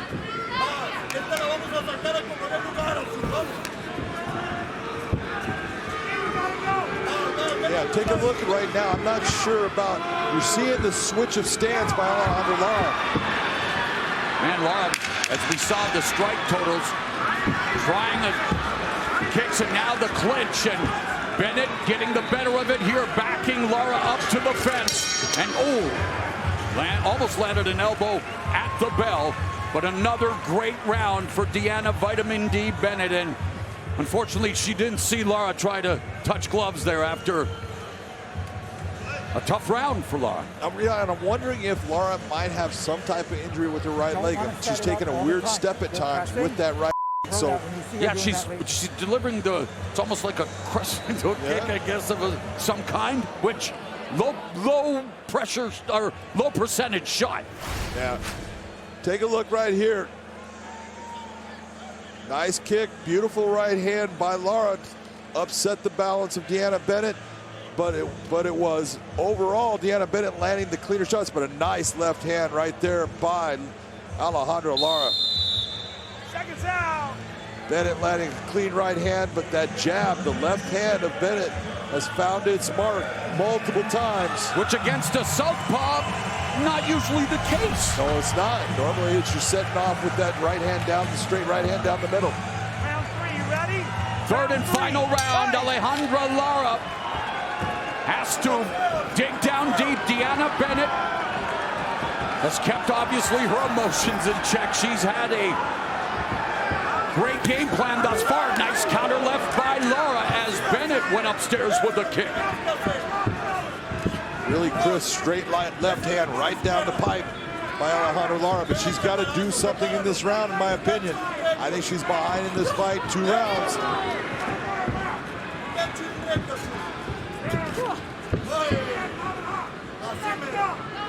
Lara began training karate at the age of 4. made her pro MMA debut in December of 2011. And for DeAnna Bennett, she fought for the first time in February 2012. Two veterans now of the sport. Bennett, veteran of Invicta FC, the all-women MMA department, as Lara trying to put together combinations. But Bennett went over the top with the left hand, John. Bennett keeps on bringing that pressure forward. Now Lara has gotten into more of a waiting on it and countering her. Can she wait with 3:45 left in a fight that you think she's losing? I think she's losing this cleanly. So it's a matter of, in my opinion, she's got to finish DeAnna Bennett to get a win here tonight. Bennett comes forward, bull rushes her, backs Lara up with the left hand, and again, it's all Bennett in terms of footwork. Well, Lara now trying to find an angle, trying to disrupt the rhythm, trying to get entry where she can do some damage on Bennett and in a hurry, because 3:15 are now left in this fight, and it's been a high-octane affair. Nice right hand that caught the jaw of Lara. You can see Lara each time trying to counter. Going straight back is never going to work for you. Unless you're Chuck Liddell.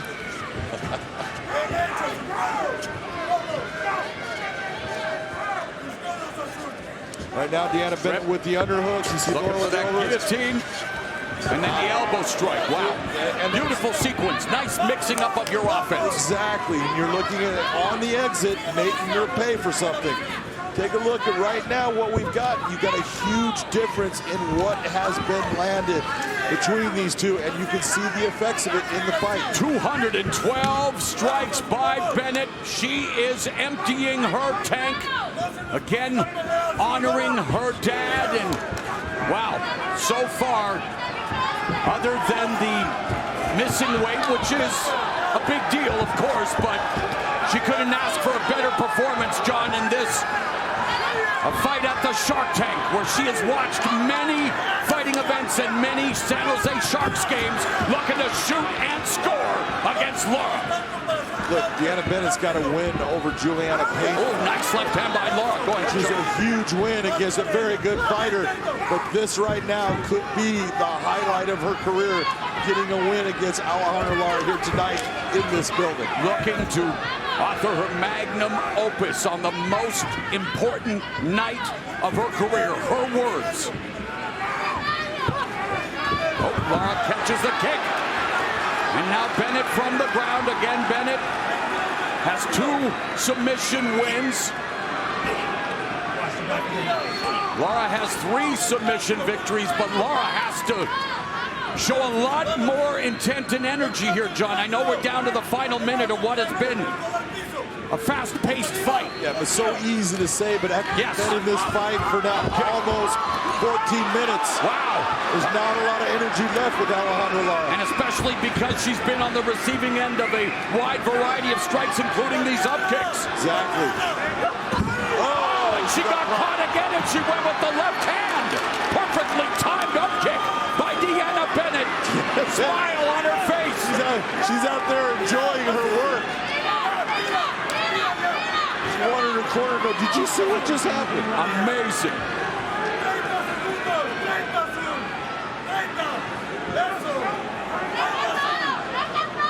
An outstanding performance overall by DeAnna Bennett. Came in here, the underdog in the fight, knew that this was her opportunity to make something happen in her career. Whatever you believe in, her father, Mark, whose final words to her before passing away due to brain tumors was fight, and Bennett put on the fight of her life tonight.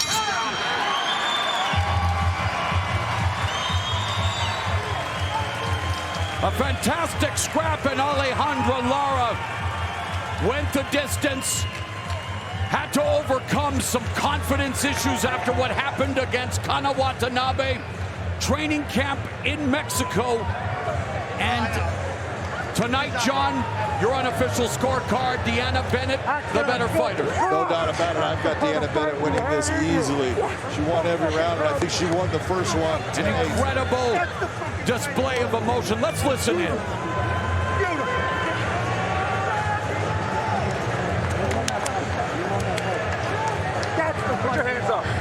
and the moments that make all of the work pay off.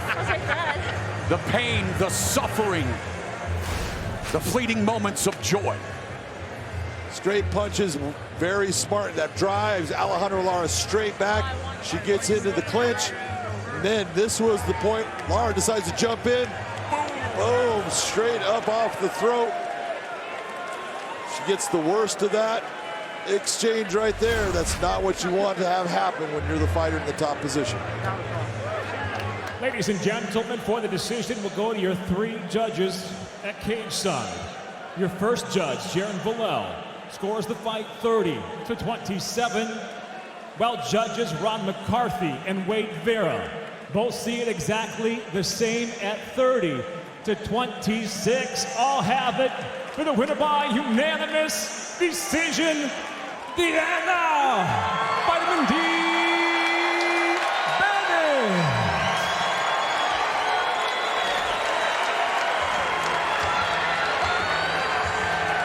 Letting DeAnna Vitamin D Bennett soak up this incredible moment, and the D in Vitamin D turns out to be dominant as she records the biggest win of her career, and she's standing by with Big John McCarthy. DeAnna Bennett, first thing I want to say is congratulations. I know that this was a huge fight for you in this building. Talk to me about what you're feeling. See, you told me if I was going to cry walking out, but now I'm going to cry right now, and it's ugly. It's ugly cry right now. Oh, I can't describe to you how I'm feeling right now. Where's my dad's badge? This place means everything to me. I'm born and raised in the Bay Area, the SAP Center. This is my place. I love it here, and I love the Bay Area. And I'm so glad to be here, fighting in this cage for Bellator with all of these fans here. And I just can't describe it. I know my dad, he's with me here. He always knew I was gonna fight here. I didn't, because I'm a little shit sometimes. But he always knew I was gonna fight here. And to get my hand raised in this building, I had the ugly cry. So I'm sorry. You put on an incredible performance in the first round. You got her back, you flattened her out, you hit her with a ton of shots. Did you think you were possibly going to end the fight in that first round? I wanted that first round finish so bad. But, you know, Alejandra, she's so tough. And, you know, you can't have a good fight with just one person. Both fighters have to be great fighters to put on a good show. So half of this victory belongs to her for coming to the cage, being an opponent, and willing to put everything out there, just like I did. And I wanted that finish so bad, but we'll have to wait till next time for that. I'm just going to have to, well, there's a few things I need to fine tune, but man, I can't wait. And I'm really sorry, you're not Laura Senko, but I'm going to pet your hair. One thing here, your stand-up, you've always been known as the wrestler. You've always been known for having a good ground game. And it was always your stand-up that people thought that they could exploit and get a win against you. Talk about your improvement in the stand-up and how comfortable you felt out there tonight. Honestly, I felt better in the stand-up than I did on the ground. That's why I got first round, you know, got to the ground, and that's like my bread and butter. But honestly, a lot of that has been working with my coach here, Brian Wright, and my team at Killer Bee. I owe this resurgence of my career to him because he's really helped me, you know, become the fighter, become well-rounded. I've had coaches in the past who are like, oh, if you don't get a takedown, you're never going to win a fight. Well, boom. Looks like I just won a fight, so. Boom, let me tell you right now, congratulations to you. I know your dad is watching.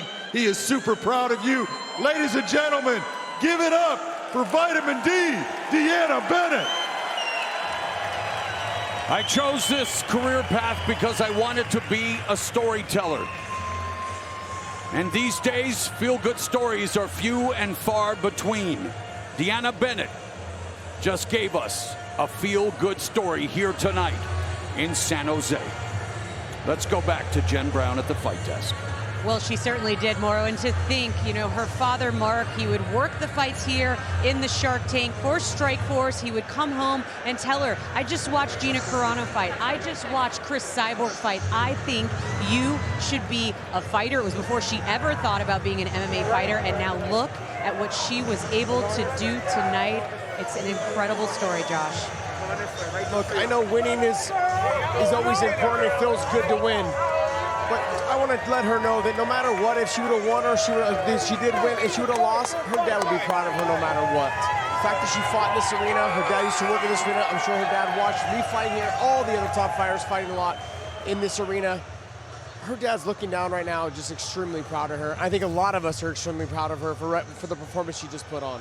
Let's talk about her performance real quick because, I mean, dominant each round against a very tough opponent, Alejandra Lara. What's your takeaway?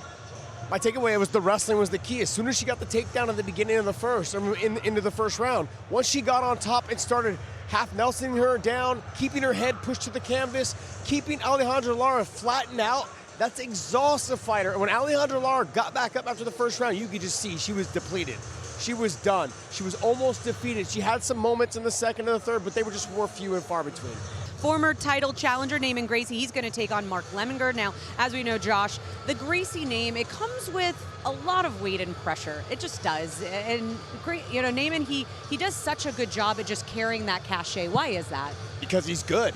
But that's the thing. He does a great job because he's well-rounded. And Big John alluded to this earlier. He basically said that I agree with, which is very rare for me to agree with Big John, is that he is probably the best Gracie that has ever fought.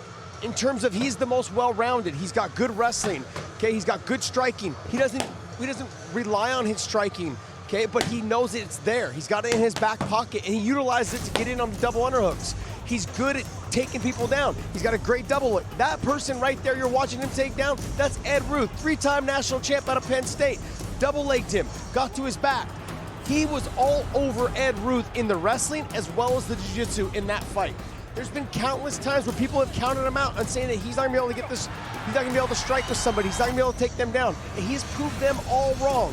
He has had success in every aspect of this sport, and that's why he deals with that adversity of the Gracie name. You think I love it? His style of jiu-jitsu, he's just so good. You know, we heard him last week in an interview. He says, I don't look for the submissions, I just wait. I wait for my opponent to make a mistake and then I capitalize. And this is exactly what he's talking about. He's fighting right here with John Fitch. And John Fitch he made a mistake, he was being patient, and Neiman just waited and waited and waited, and finally John went the wrong direction, went to post, and his heel exposed himself, and right to the inverted heel hook, which he actually turned into a knee bar as well. Well, let's talk his opponent, Mark Lemminger. He's won 5 of his last 7 fights. He's looked good inside the cage. What does he need to do to get the win tonight? So look, all of his wins here in the Bellator cage have come by the fact that he's able to take the shots, deliver the shots, get the takedowns, and dominate the top position. He's gonna have a hard time doing that against Neiman Gracie because he's gotta avoid those submissions. But I really believe that if he gets in and gets out with his boxing, okay, and I think he'll have success.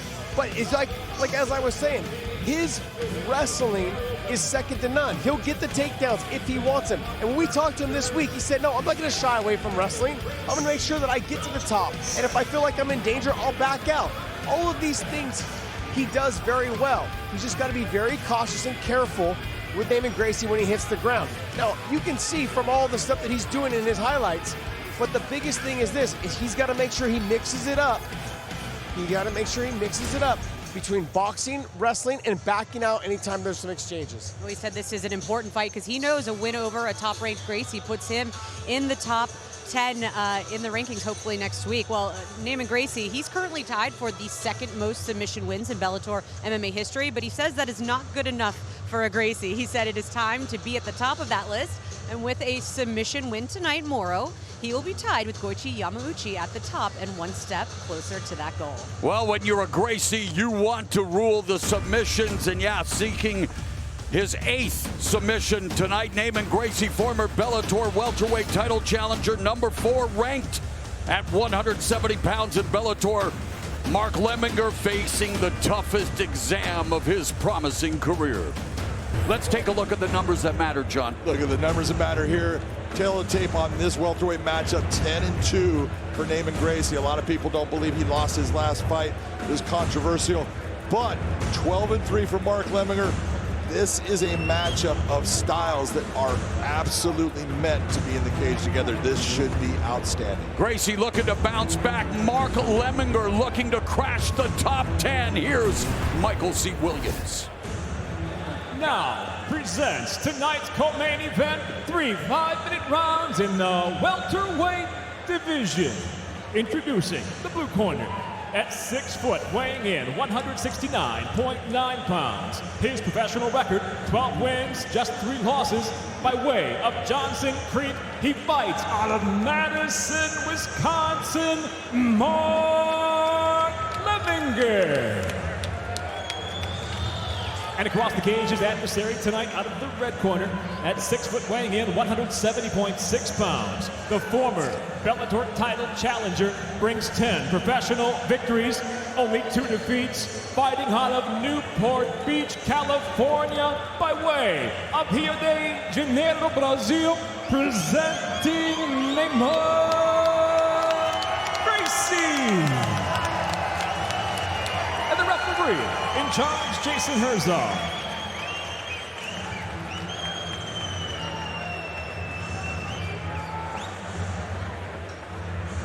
Neiman Gracie says if his cousin Renzo Gracie isn't in the building, he's not fighting. That's how important Renzo's been to his career. Mark Lemminger says he's going to keep it standing and beat Gracie on the feet. Bell in round 1. It begins on the feet, of course. Gracie in the red gloves, Lemminger in the blue. And it's going to be interesting to see what wrinkles in the striking that Gracie shows. And he just landed the first strike of the fight, a jab. We already seen that Neiman Gracie's stand-up has gotten progressively better throughout his Bellator career, to the point where he is very comfortable on his feet. Now that he's with Rafael Cordero, that is a place where he can just expand on his style and what he does well. And he's coming out aggressively in the stand-up. Both of them are. This is because he's comfortable here. He is not the typical Gracie that a lot of people get used to, where they're looking for just the takedown, and that's the only thing that they're looking for throughout the fight. He will stand on his feet and bang. I thought Crosley Gracie would have the potential to become the best striker in the Gracie family, but his MMA tenure was short-lived. Coming up on a minute gone here in the first frame, and it's Gracie having Lemminger against the fence in the clinch. And one of the things that's different about Gracie when he gets into the clinch, he likes the clinch like a Greco-Roman wrestler. I've always said that the guys with Greco-Roman wrestling backgrounds are the toughest. Right uppercut, that's hook on the knee of Lemminger, and Neiman Gracie lighting up Lemminger with these right hands. The right hand, Neiman Gracie with the super striking. Gracie and Renzo in the corner celebrating. Forget submissions. Gracie is now a menace in the striking department. Full value for the victory. That striking was superb. This is what I was talking about. When you have that comfort level, when you believe that you have reached a certain point where, hey, I'm not worried about having to dive for takedowns. I can stand up and I can bang and I have power. Neiman Gracie just proved what kind of power he has. Mixed martial arts.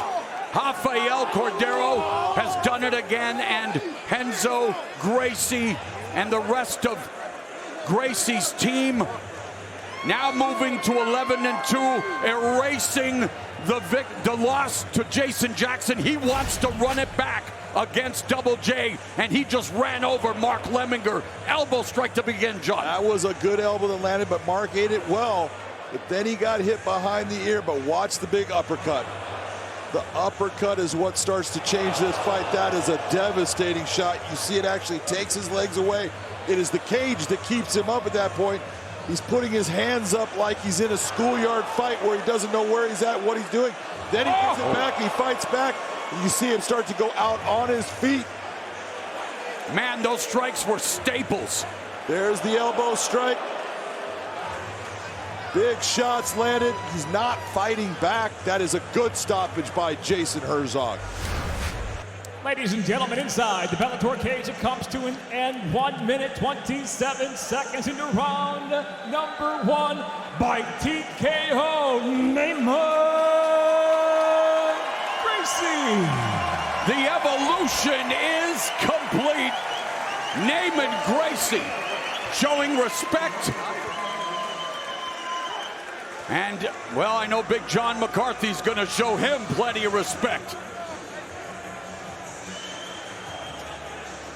Ladies and gentlemen, I am here with your winner, Neiman Gracie. Neiman, your coach, Rafael Cordeiro, was bragging about you to me just the other day about, oh, you should see his striking. I said, hey, his striking was already good. He goes, it's even better. Talk to me about what you're feeling like on your feet in this cage. I don't need to take people down to win fights anymore. I can do it all. But if I take you down, oh boy. Talk to me about the uppercut and the way you saw the opening to throw that uppercut. That's what started the downfall for Mark in this fight. I saw he was putting his head down, so I come up with the uppercut. I have one thing to say. If you keep the fight standing, it's hospital. If you go to the floor, it's cemetery. That sounds very similar to a guy that used to throw kicks by the name of Krokop. Who is it that you believe you should be matched up with next in this cage? There is a couple guys that I want to fight. I want to fight MVP. I've been calling this guy out forever, and the fight never happens. He always have an excuse. I won my rematch with Jason Jackson. I won that fight last time, and I got robbed. And I want Mr. Yaroslav Yamosov. I have the worst game for him, and I believe I'll be the one to give him his first loss. Well, any of those fights would be fantastic to see. Congratulations on a big win. Ladies and gentlemen, give it up for Neiman Gracie. Gracie celebrating with his family. The first knockout of his career. Neiman Gracie improving to 11-2. Sights set on once again challenging for the Bellator welterweight title. Those strikes were as smooth as a newborn, and if you're a Gracie, you were born to fight. Let's go back to Jen Brown. Well, you know, Moro, he did tell us this week that he had some tools up his sleeve in the striking department. He was hoping to showcase them tonight. He did just that. He's got 9 submission wins, Josh. This is his first knockout of his career. What's that feeling like as a fighter, picking up your first knockout win? Well, he's training with Rafael Cordeiro, who's one of the best striking coaches, I think, in the world. And then the fact that he sees the results now. That elbow was beautiful. All my years of fighting, I've never landed an elbow like that. And I was known for a little bit of striking. That's the one thing that bugged me the most. He looks phenomenal. I think his training with Rafael Cordeiro was beautiful. He's done a great job with Neiman Gracie. Boom, right on the chin. Nicely done. Then he steps back, creates the space, doesn't smother his punches. These are the things that top-level strikers learn from Rafael Cordeiro. And this was textbook. What he did was, what most people do is they land a hard shot and then they smother themselves and nothing else clean lands after that. He didn't do that. He took a half step back, created an angle, and boom, boom, boom. You see Rafael Cordeiro jump up. That's what you're looking for from your coaches. That's what you're looking for if you're a coach from your fighter. He got exactly what he wanted. Beautiful work tonight. Well, Nicely done. Fantastic performance. We heard him say a couple of names there at the end of who he would like to face next. Who do you think he should face next? Look, his fight with Jason Jackson was really weird. It was just strange. There was an eye situation with the fence, and it was a strange. I'd like to see that fight ran back, but I think he said the right thing though. Always calling out the champion. Sure. And when you do call out Yaroslav Amosov, I think his game is tailor-made for him. We'll look forward to it. Can't wait to see him back inside the cage. Well, now we get to close out Bellator 266 here in San Jose with our main event. Now, Yoel Romero, he is an explosive, dangerous fighter. He's known for those highlight reel knockouts. He's also comes with that Olympic-level wrestling background. Phil Davis also known for his punching power and phenomenal wrestling. So if you are Phil Davis, Josh, how do you get the win tonight? You put pressure on him. You make him fight at an uncomfortable pace. He is someone, because of the weight cut, I believe, those are the questions going to be answered tonight. If you make him fight at an uncomfortable pace, he tends to slow down. He waits for that moment to explode. So if Phil Davis can utilize his wrestling, make him fight hard early in the fight so he slows down throughout the fight. I think Phil Davis will be able to get a takedown, maybe even 2, but he also needs to use his striking to set up those takedowns because it will not be an easy takedown. Well, Yoel Romero, you just talked about that weight that he was cutting. You talked about how Phil needs to mix it up, but you want him to see him use his wrestling early, though, right, Josh? Yeah. So he is going to use. He says he's going to use his wrestling early, but what he needs to do is making sure that every time it hits the ground, that he's utilizing his submission attempts, his striking, his ground and pound. When he gets to the top position, he's got some of the best submissions. We just don't see it a lot because he doesn't utilize his wrestling as much as he could. And I'm telling you right now, if he uses his wrestling tonight, he will have a successful night. I don't know if he'll be able to come out on top, but it will definitely be a great performance. Well, Romero, he is making his debut, at the 205 division here tonight in Bellator. He spent most of his career fighting at 185. What is that going to look like in the cage for him, not having to drop those extra 20 pounds? How will that translate tonight? I don't know. Ask Saul Rogers earlier tonight. How did it translate? He has the energy. Like he said, he was getting tired throughout his earlier fights. I think the same thing happens with Yoel Romero. He tends to peter out towards the end of the second round. It's nothing against him. They're in phenomenal shape. You look at him. He's built like a Greek god. So when you see him striking, when I see him with his wrestling, when he was at 185, he tended to slow down by the second round. I don't think it's gonna happen now. He's fueled, he's fully fueled. He was, the day before the weigh-ins was 214, made the weight easy. He said he felt great. He was smiling and laughing. Where do you think he has the advantage tonight? Look, a lot of people make comments about his age. And the one thing I will say, his advantage is definitely his wrestling, but if he gets on top, it's his ground and pound. I want to remind everybody of this, though. An old lion is still a lion. So let's not forget that. And what do? All they do is kill and hunt. Hunt and kill, and that's it. That's it, and that's exactly what Yoel Romero does. Said by someone who's getting a little older, maybe. Yeah, I like that. All right. Well, Romero, he did tell us this week that the only statement that he wants to make in this fight is that the Bellator 205 division is all his. And Moro, though, I think Phil Davis might have something to say about that, huh? Absolutely, Jen. Earlier tonight, Big John McCarthy said tonight's main event is all about the great unknown. So many questions. Phil Davis and Yoel Romero are ready to provide violent answers. I've already been to the top. I've already had the belt. And my road back starts with Yoel Romero. Are you ready for this? Because I am ready for this. I'm talking you, Phil. I never been bigger, faster, and stronger. Showtime! When I'm done with Yoel Romero, the rest of the division is going to be on notice. Mr. Wonderful, Phil Davis! This is going to be wonderful. You wait and see.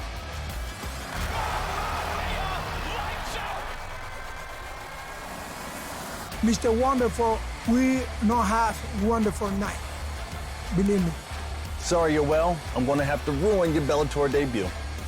Look out, Bellator. So there's God. Is here. Right here. Tonight's main event is the Soldier of God versus Mr. Wonderful. See you soon, boy.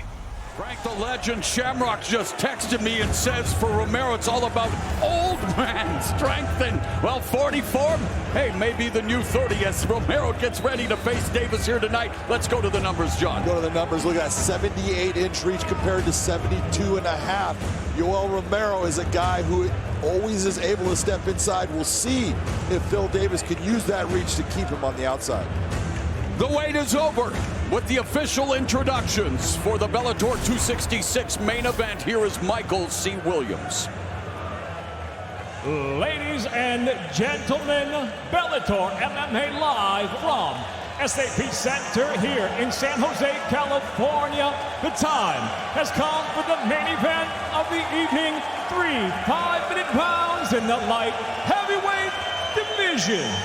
Sanctioned by the California State Athletic Commission, Commissioner John Carvelli, Chair, Executive Officer Andy Foster.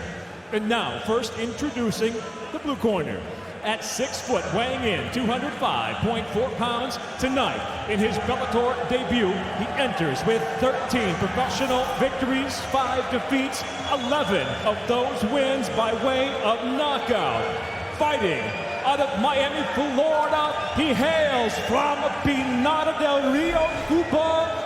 Introducing Yoel Soldier of God Romero.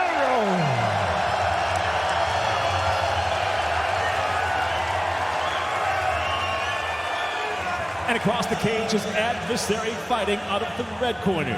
At 6'2", weighing in 206 pounds, the former Bellator light heavyweight world champion as a professional stands at 22-6, and he too with 11 finishes to his credit, 6 by knockout, 5 by submission.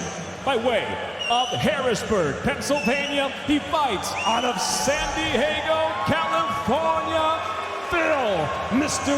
Wonderful Davis. In charge, your referee, Mike Beltran. All right, gentlemen, been over the rules already. Protect yourself at all times. Obey my commands at all times. Touch gloves now if you want. At the sound of the bell, come on out. Handle your business. Let's go. Phil Davis's record 13th fight in Bellator MMA light heavyweight history. Yoel Romero at the age of 44. How much horsepower does this Alpha Romero have left? It's the main event. All right, gentlemen, first round. You ready to fight? You ready to fight? Handle, let's go. Bell in round 1, the former light heavyweight champion Davis in the red gloves. Yoel Romero in his first fight here in Bellator MMA, returning to the 205 division in the blue gloves.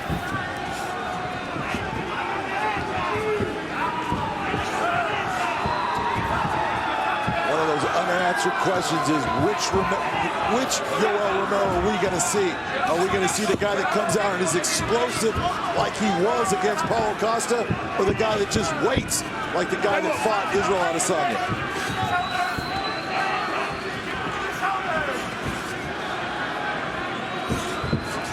Of course, with so much at stake, a potential opportunity to become next in line following the Grand Prix.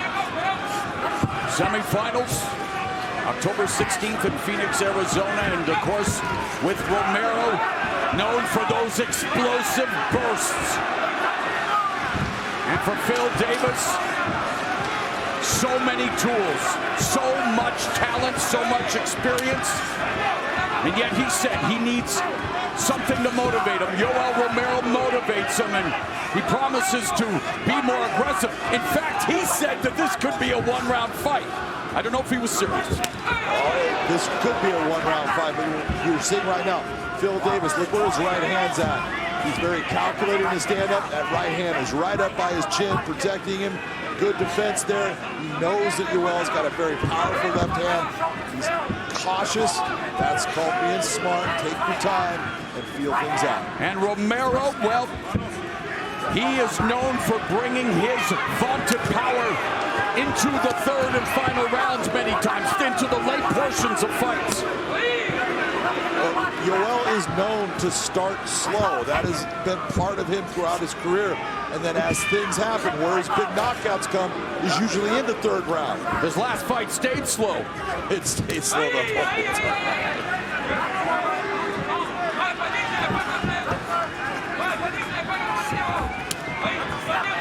Inside calf kick scored by Romero, the southpaw, now back to orthodox.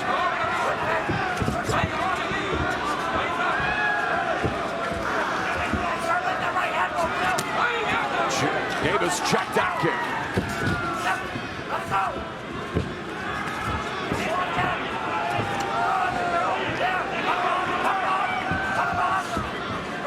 Davis being very cautious right now, just throwing sometimes 1-2 because he knows how explosive Yoel can be. He doesn't want to fall in any trap.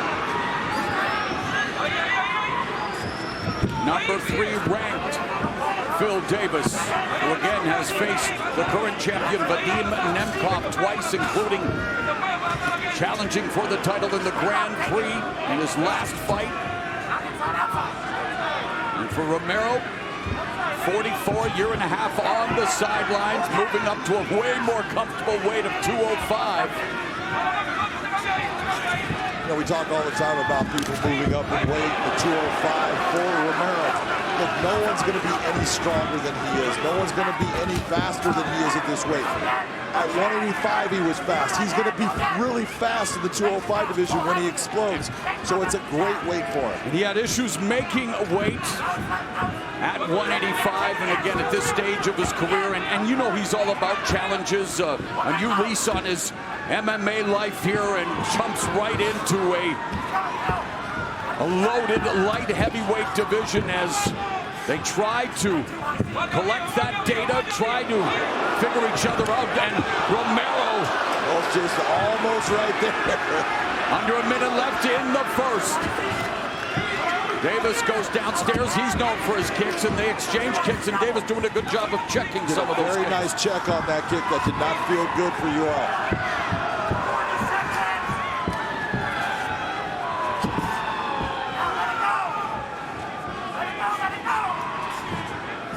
A lot of different looks Yoel's giving him different angles, different stances, but Yoel is not really being offensive. He's not throwing a lot right now. He's letting this round get away just on the fact that Phil Davis has landed better kicks and a little bit more volume with his hands. Davis fighting out of Azteca San Diego Boxing Club and 10th Planet Jiu-Jitsu. Romero representing American Top Team as we go to round 2.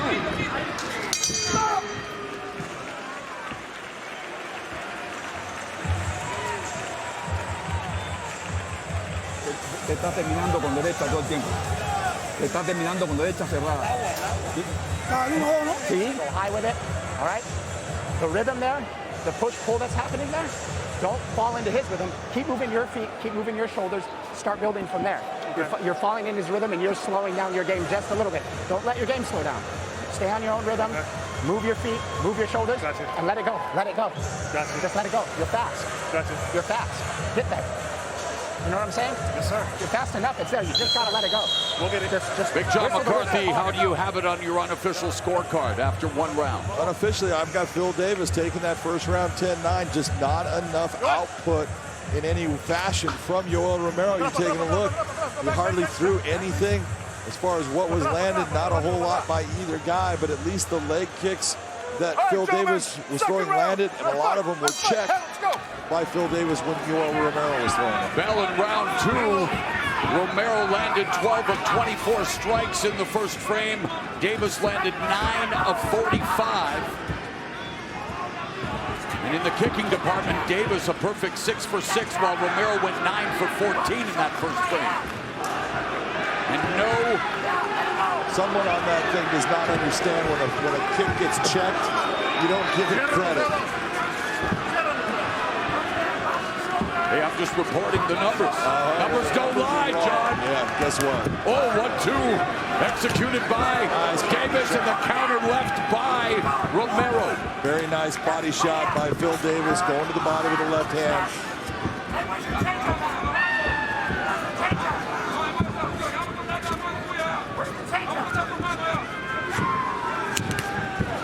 You've seen Yoel Romero, very high guard. Romero swinging wildly. Very high guard, that's opening up his body. Phil is seeing it, that's why he's sometimes going there. Romero, a former Olympic silver medalist in wrestling. Davis, a former NCAA Division I national wrestling champion. And of course, it's an MMA cliche. 2 credentialed wrestlers are throwing down.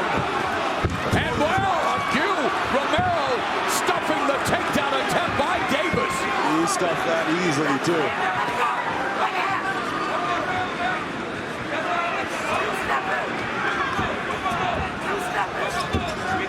Davis missing, taking himself off balance with that sweeping left hook, but then going to the textbook 1-2, splitting the guard of Romero.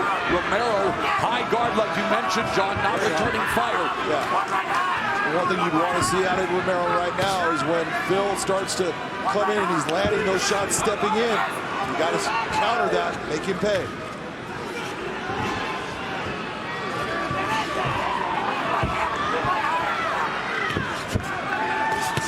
There's a 1-2 in the right cross, lands for Davis. Phil Davis needs to start stepping that up from a 1-2 into a 1-2-3 and then 4. Romero trying to defend like big George Foreman.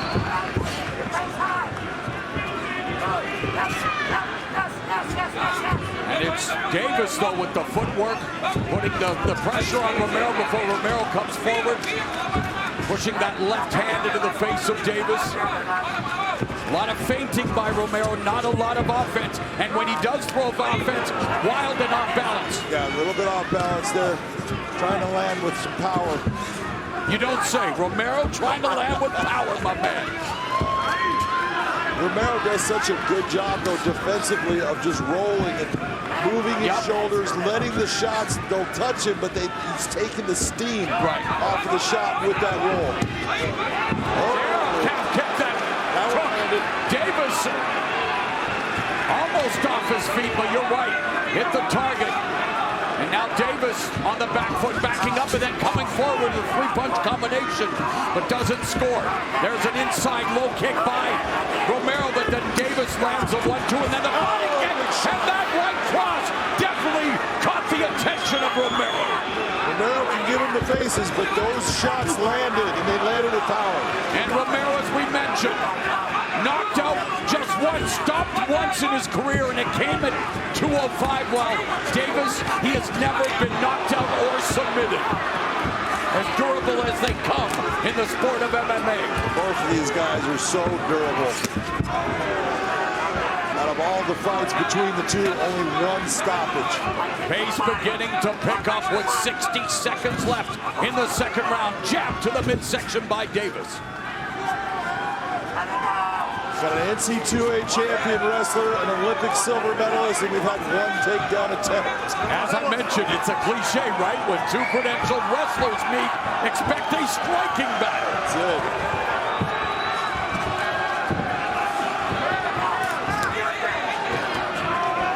Romero starting to loosen up, both of them sweating as they exchange fire. Center of the cage, less than 30 seconds remaining. And Davis gets the takedown on Romero. That's what I'm talking about. Talk about the differences in wrestling between the Olympic silver medalist and the NCAA national champion. A lot of people are going to say that, Yoel Romero, he's an Olympic silver, he's a better wrestler, he's got better credentials. But the style of wrestling is different. Freestyle wrestling that Yoel Romero is used to compared to folk style and top game that Phil Davis is so good. And he ends the round in top position, so a confidence booster for Davis, taking Romero off his feet with the takedown. This was really, this round was a tale of two different halves. Romero landed some good things in the beginning. Nice right hand right there. He caught Phil Davis. Romero also comes in, nice left hand straight down the middle right there. That pushes Phil back, and then Phil Davis, halfway through the round, really started changing it up and lighting Romero up with some clean shots right there. And yet good defense by Romero, too, in that sequence. Good defense, but then he did get caught, if you remember. And then this big takedown right at the end. And set it up with the strikes. That's exactly right. That's the difference. If you don't have to be the better wrestler in MMA to be the guy that can get the takedown. MMA wrestling, different thing. George St. Pierre mastered that aspect of his legendary career as we get set for the third and final round of this light heavyweight main event here in San Jose. All right, gentlemen, third and final round. Ready to fight. Ready to fight. Hell, let's go. Round number 3. And it definitely appears that the engines are revving up. Much better pace in that second round. Big John McCarthy has Davis ahead, 2 rounds to 0. So For Yoel Romero, at least according to BJM, he's going to have to deliver one of those third-round knockouts that he's known for, or finish submission if he wants. Well, we've seen him do it many times, so it's not something that is foreign to him. He can definitely do that. But he's a big close rounds, but little differences are saying to me, Phil Davis is the guy that's winning the round. And you know, Romero's never scored a submission. Davis has never been finished. Intriguing final 4:15 here at the Shark Tank. See, this is the Romero you want to see in the first round, though. And Davis gets another takedown, almost moves right to mount, and now has Romero's back. Romero has never been submitted in the scramble. Romero feeling the heat from Davis. Third takedown of the fight. And he's got him up with his back on that cage.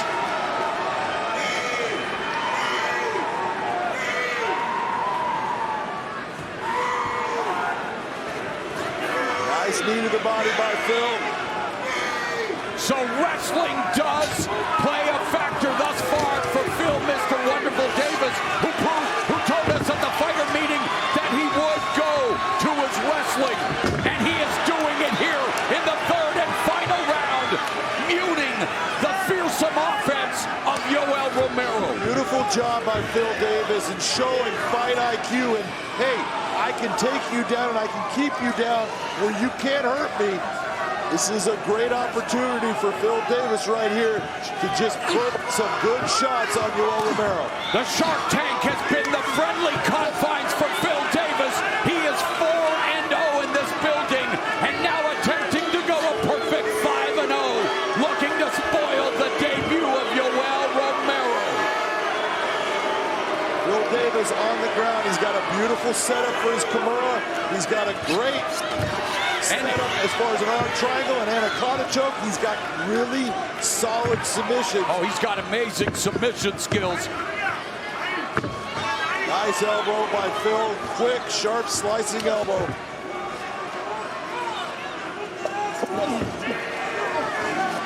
Phil Davis has fought the best of the best. He's been to the top of the mountain here in Bellator MMA. His record, 13th fight for the promotion and light heavyweight. Good reversal by Romero, getting back to his feet where he hopes to deliver high drama in the final 2 minutes. Outstanding use of the underhook to get himself back to his feet by Yoel. Level change by Davis, but this time Romero able to thwart it. He's trying to get his hands together. He finally does, and here comes your takedown. Take me down to takedown city. Phil Davis has never had this many takedowns in his last 3 fights combined. Amazing. And he mentioned it. He talked about it. There's been frustration in the fans of Phil Davis that he hasn't utilized his great wrestling that often, and you would think again against a guy like an Olympic silver medalist, but a 44-year-old former silver medalist, and Phil Davis continues to treat Yoel Romero like a newborn baby treats a diaper, John. Right now, he's utilizing a skill set that he's had for so long, and he's doing a great job of taking Yoel. Sometimes nasty knee strikes to the ribs. Working himself to his feet, but then getting dropped back down. Nice ribs, just keep on hitting with the knees.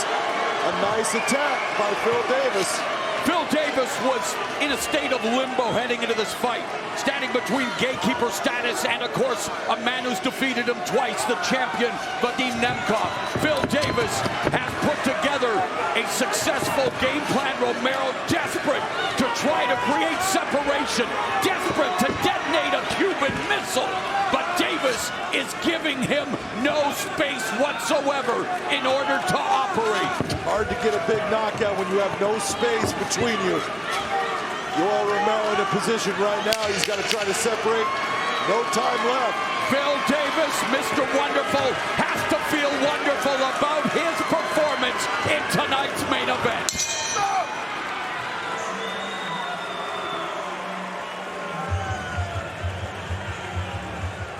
All the talk was about the debut of Yoel Romero, and yet Phil, Mr. Wonderful Davis, In the words of Roy Jones Jr., you all must have forgot because, man, he put together a tremendous performance. What did you think of his game plan and the way he executed it tonight? I thought his game plan was really solid. He came out very cautious, had a high guard for the defense of the big left hand that Yoel possesses. Did all the right things and just built upon each round. And now you know, especially on Twitterverse, one of the reasons why I'm not a part of social media, but people are going to say, what'd you expect? You expected that against a guy who hasn't fought for a year and a half and who's now 44 years old. Don't take away from what Phil Davis did here tonight. Oh, look at Phil Davis just beat Yoel Romero in a fashion that proves how good he is. I've said it before. Look at before this fight, everyone was saying Yoel Romero was the favorite. I said no. I think Phil Davis is, and this is why.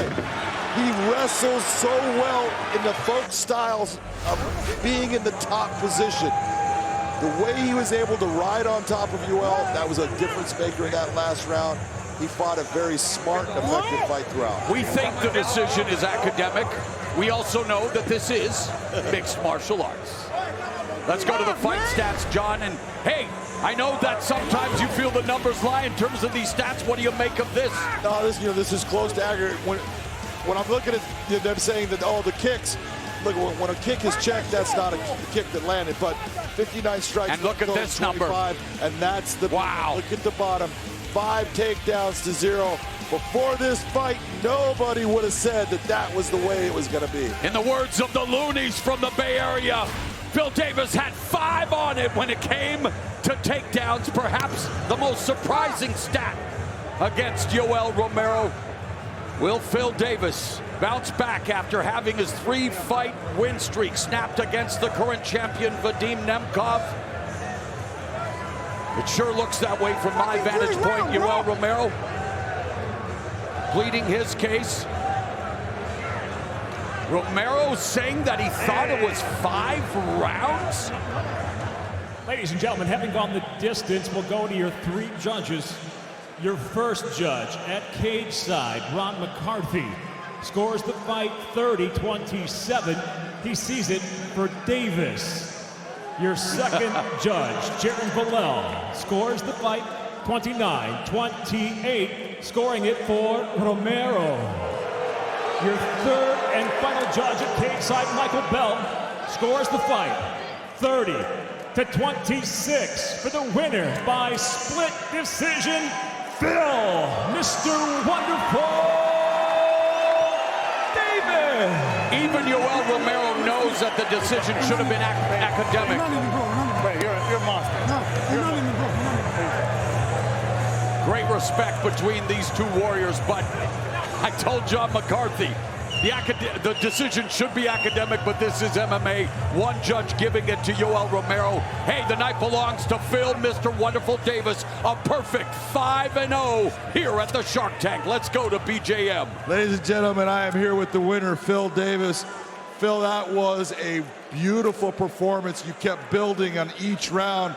There was no way that that was a split decision. That was an easy win, unanimous decision for you. How are you feeling going against a guy with the power of Yoel, the style? How are you feeling right now? Man, he's a monster. I felt that power more times than I wished I had tonight. He's an incredibly powerful fighter. When you talk, one of the things that you were doing very well, I thought, is he started hitting you with leg kicks, but then you started checking him, and he actually slowed down. Could you feel that when you were out there? Yeah, I felt that, and it didn't quite give me enough security. You know, I felt like he was in the end of the second round, he was just starting to slow down just a tad bit. So I felt that's kind of what I felt, not necessarily the checks, but.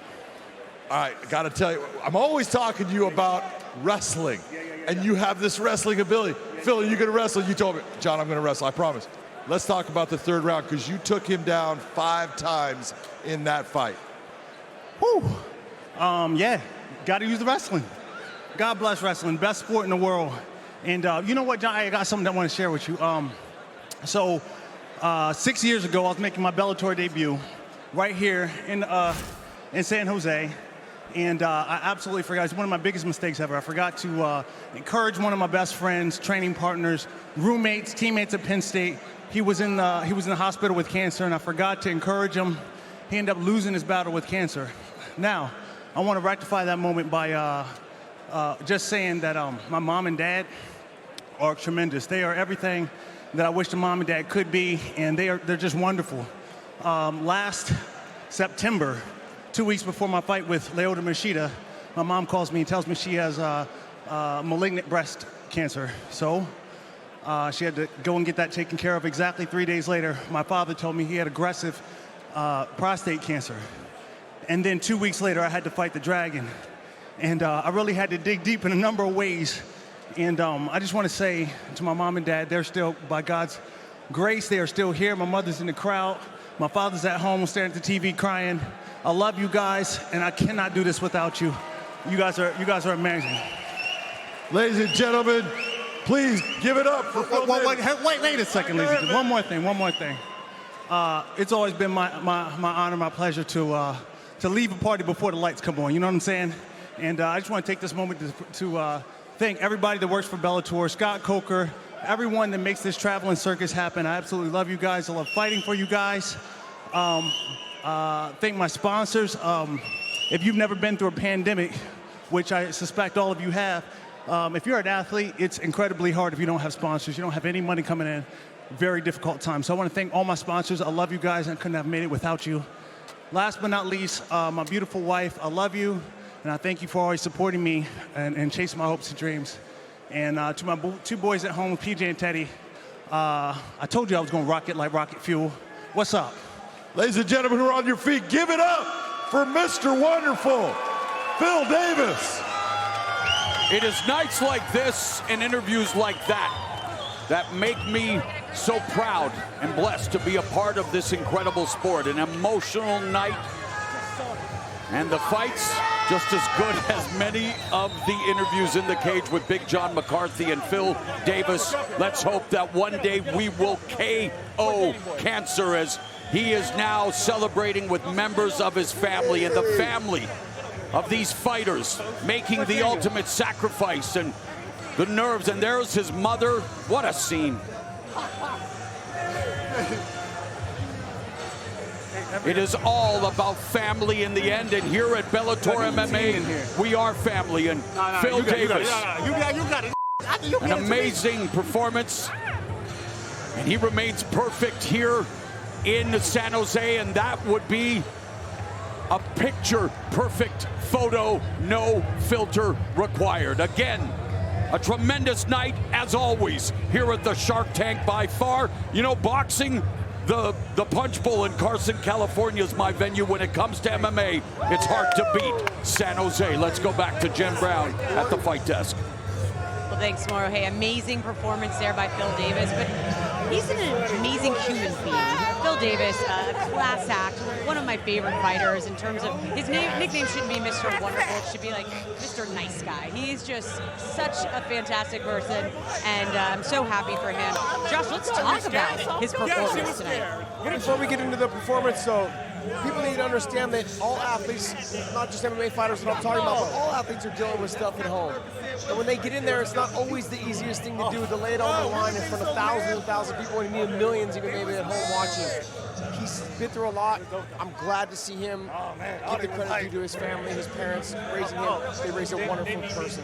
An absolutely great human being. If you think about the storylines in a lot of these fights tonight, you know, like you said, these athletes, you guys go through so much. A lot of times we don't even learn about it until after you fought, and it's pretty phenomenal to think that, you know, with all the things that you could be going on, and everybody at home is going, but to be able, it's an example of how, you know, when things are tough, you can still, you know, persevere, push through, and it's, you know, it feels good to see the good guy get the win tonight. Yeah, I mean, he is a great guy. He's a great human being. I've been friends with him for years. He's a great human being. I'm glad he got the win tonight. Great performance. But let's talk about his wrestling. His wrestling is really what was key, you know. And when I talk about his wrestling, it was the very first takedown. You could tell he shot it with no confidence. And when he shot it with no confidence, there was no setup. And that's what I mean by no confidence. Wrestlers and fighters, when they try to use their wrestling, they shoot raw dog. They shoot with no setups, no punching, no feints. He shot that way the first time, didn't get in. easily defended. Second time, he did it off the combination, got the takedown. Beautiful transition to the double leg. Boom, right off the strikes. Then after that, it was all about confidence. He knew he could get it. He pressed him to the fence, and once he pressed him to the fence, boom, he was just locking the hands, lifting and slamming. Textbook takedowns after that. For Phil Davis, it's all about the confidence. If he can see that he can get one early, if he can get it early, that'll lead to getting them more often. What statement did he make tonight? I thought he made a huge statement. I think he realized, he talked about, hey, I gotta get back to the title. But what do you gotta do to get back to the title, Phil? Use your wrestling. And he did. Okay? And that's the thing. I think the more he utilizes it, the more these other fighters will not be able to keep up with him. But he's got to do it off of his strikes, like he did in the second takedown. He looked phenomenal after that. Let's talk about the takedowns. He was he secured 5 takedowns. Is that something before the fight that you thought would be the number in front of Phil Davis tonight at the end of the night? Yeah, I look, I never thought he was going to get 5, but I thought he was going to get at least 1 or 2 off of the transitions. And the fact is once he got one, he started building that confidence, and that confidence led to just keeping the pressure, keeping the pace, and he knows that he can ride heavy. So when he rides heavy, he gets on top, he starts sitting on the hips. He started riding on Yoel Romero. Yoel Romero was stuck off the bottom like a turtle off his back. And he's explosive. He was able to get out a couple times. But when he did that, he locked his hands and lifted back up and set him back to the ground. Nicely done by Phil Davis, and the confidence grew every step, every takedown. Let's real quick. He's already fought the champ twice. Who do you think he should face next? Look, that's not my call. You're putting me in a bad position right now, Jen Brown. I know who you're. I'm not playing Scott Coker. Oh, I like my job.